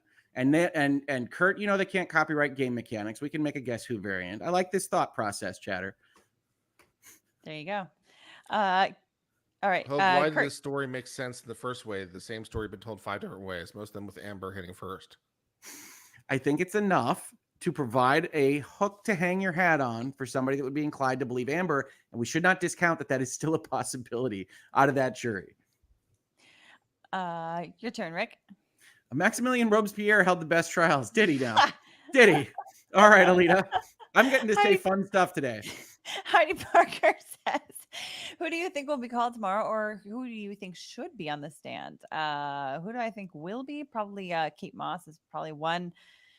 Dr. Curry, possibly. Others, what's his name? The metadata expert. Sure. Do you think Johnny's winning? Yes. No. Question: interwebs are digging up Amber Heard's past criminal charges. Can JH team introduce her mugshot from 2003 fatal car accident as character analysis? I would be willing to bet you no. What does that have to do with defamation in 2020 or 2018? Alita. Horse welfare. Hogue, compare Whitney's and Amber's version of the staircase incident. Their testimonies do not match. All right. I get you. What are your thoughts on the Annie Scalosis Harry Dunn case? She's a U.S. resident who drove on the wrong side of the road and killed a kid on a motorcycle near my house, Northampton, UK. I don't know about that particular case. Every once in a while that happened. Is that the one that was the ambassador or the ambassador's wife? Or was that a DUI been an American in the UK? diplomat. Yeah, there's a whole That was going back a thing while. on immunity that the diplomats get when they're overseas. So yeah, Americans have it overseas. Brits have it in the United States. Likewise, it's a whole thing. Yeah, it's a whole thing. We haven't talked about it. Kurt or Rick. Yeah, Rick, your turn. Conclusions of law isn't truth and affirmative defense, unlike in UK where it's an element. We keep saying JD has the burden, but that's to prove Amber Heard malicious, reckless, not a lie. No, he has all the burdens. There are elements of defamation. He has to clear those burdens. Has anyone Penny taken into Pincher says, consideration that we? I'm sorry, I don't know where I am in the cycle No, anymore. that's okay. That's okay. I'll go next. Has anyone taken into consideration that we have been in the pandemic and everybody's work relationships changed? My work Was it pandemic? relationships changed dramatically. Good. One of the analysts referenced that. One of the analysts did. A Q-score guy, maybe? Yeah. Yeah, it could be. Just Chris 17. Thank you for the very generous super chat. Awesome super chat. My Kurt. best friend owns a print shop if you're looking for a reliable resource. I hope you all know how much we appreciate you and all the great you're doing. Thank you. Aw, thank you. Thank you. Thank you. Holly 11 question: could JH submit additional evidence such as text messages, photos of Whitney Heard in her house? No, I mean we don't know what's coming up in the next 2 days, but there's no obvious way from here. Alita? No, Psychology Noir with Dr. Lund says, please do a video addressing liabilities for YouTubers. There's Try not all to kinds defame of anyone. yeah. Defamation is probably the biggest one. So yeah, I mean, don't defame anyone. Don't command your audience members to do stuff. That'd be great. Any update from the folks in the gallery? I'm not sure. Not today. We haven't heard from them today. Marianne, JH's email is in JD's exhibits. Could the jury read it? Not just the exhibits list. We have to make sure it's admitted. Yeah. Courtney Jordan says A equals spirit animal, K equals hysterical, H equals the best hype man. Aw, H is thank for hype you. man. That sounds like merch. Thank you. Thank you. The judge No approved one has jury ever called instructions me to their Ballman spirit as an animal agent of before, so I'm JD. very complimented by that. So apparently the judge is still asking for another version of the jury instructions without it. So I don't know at this point. I guess it would have to be in there at this point because the issue is now The judge live. So did yeah. approve a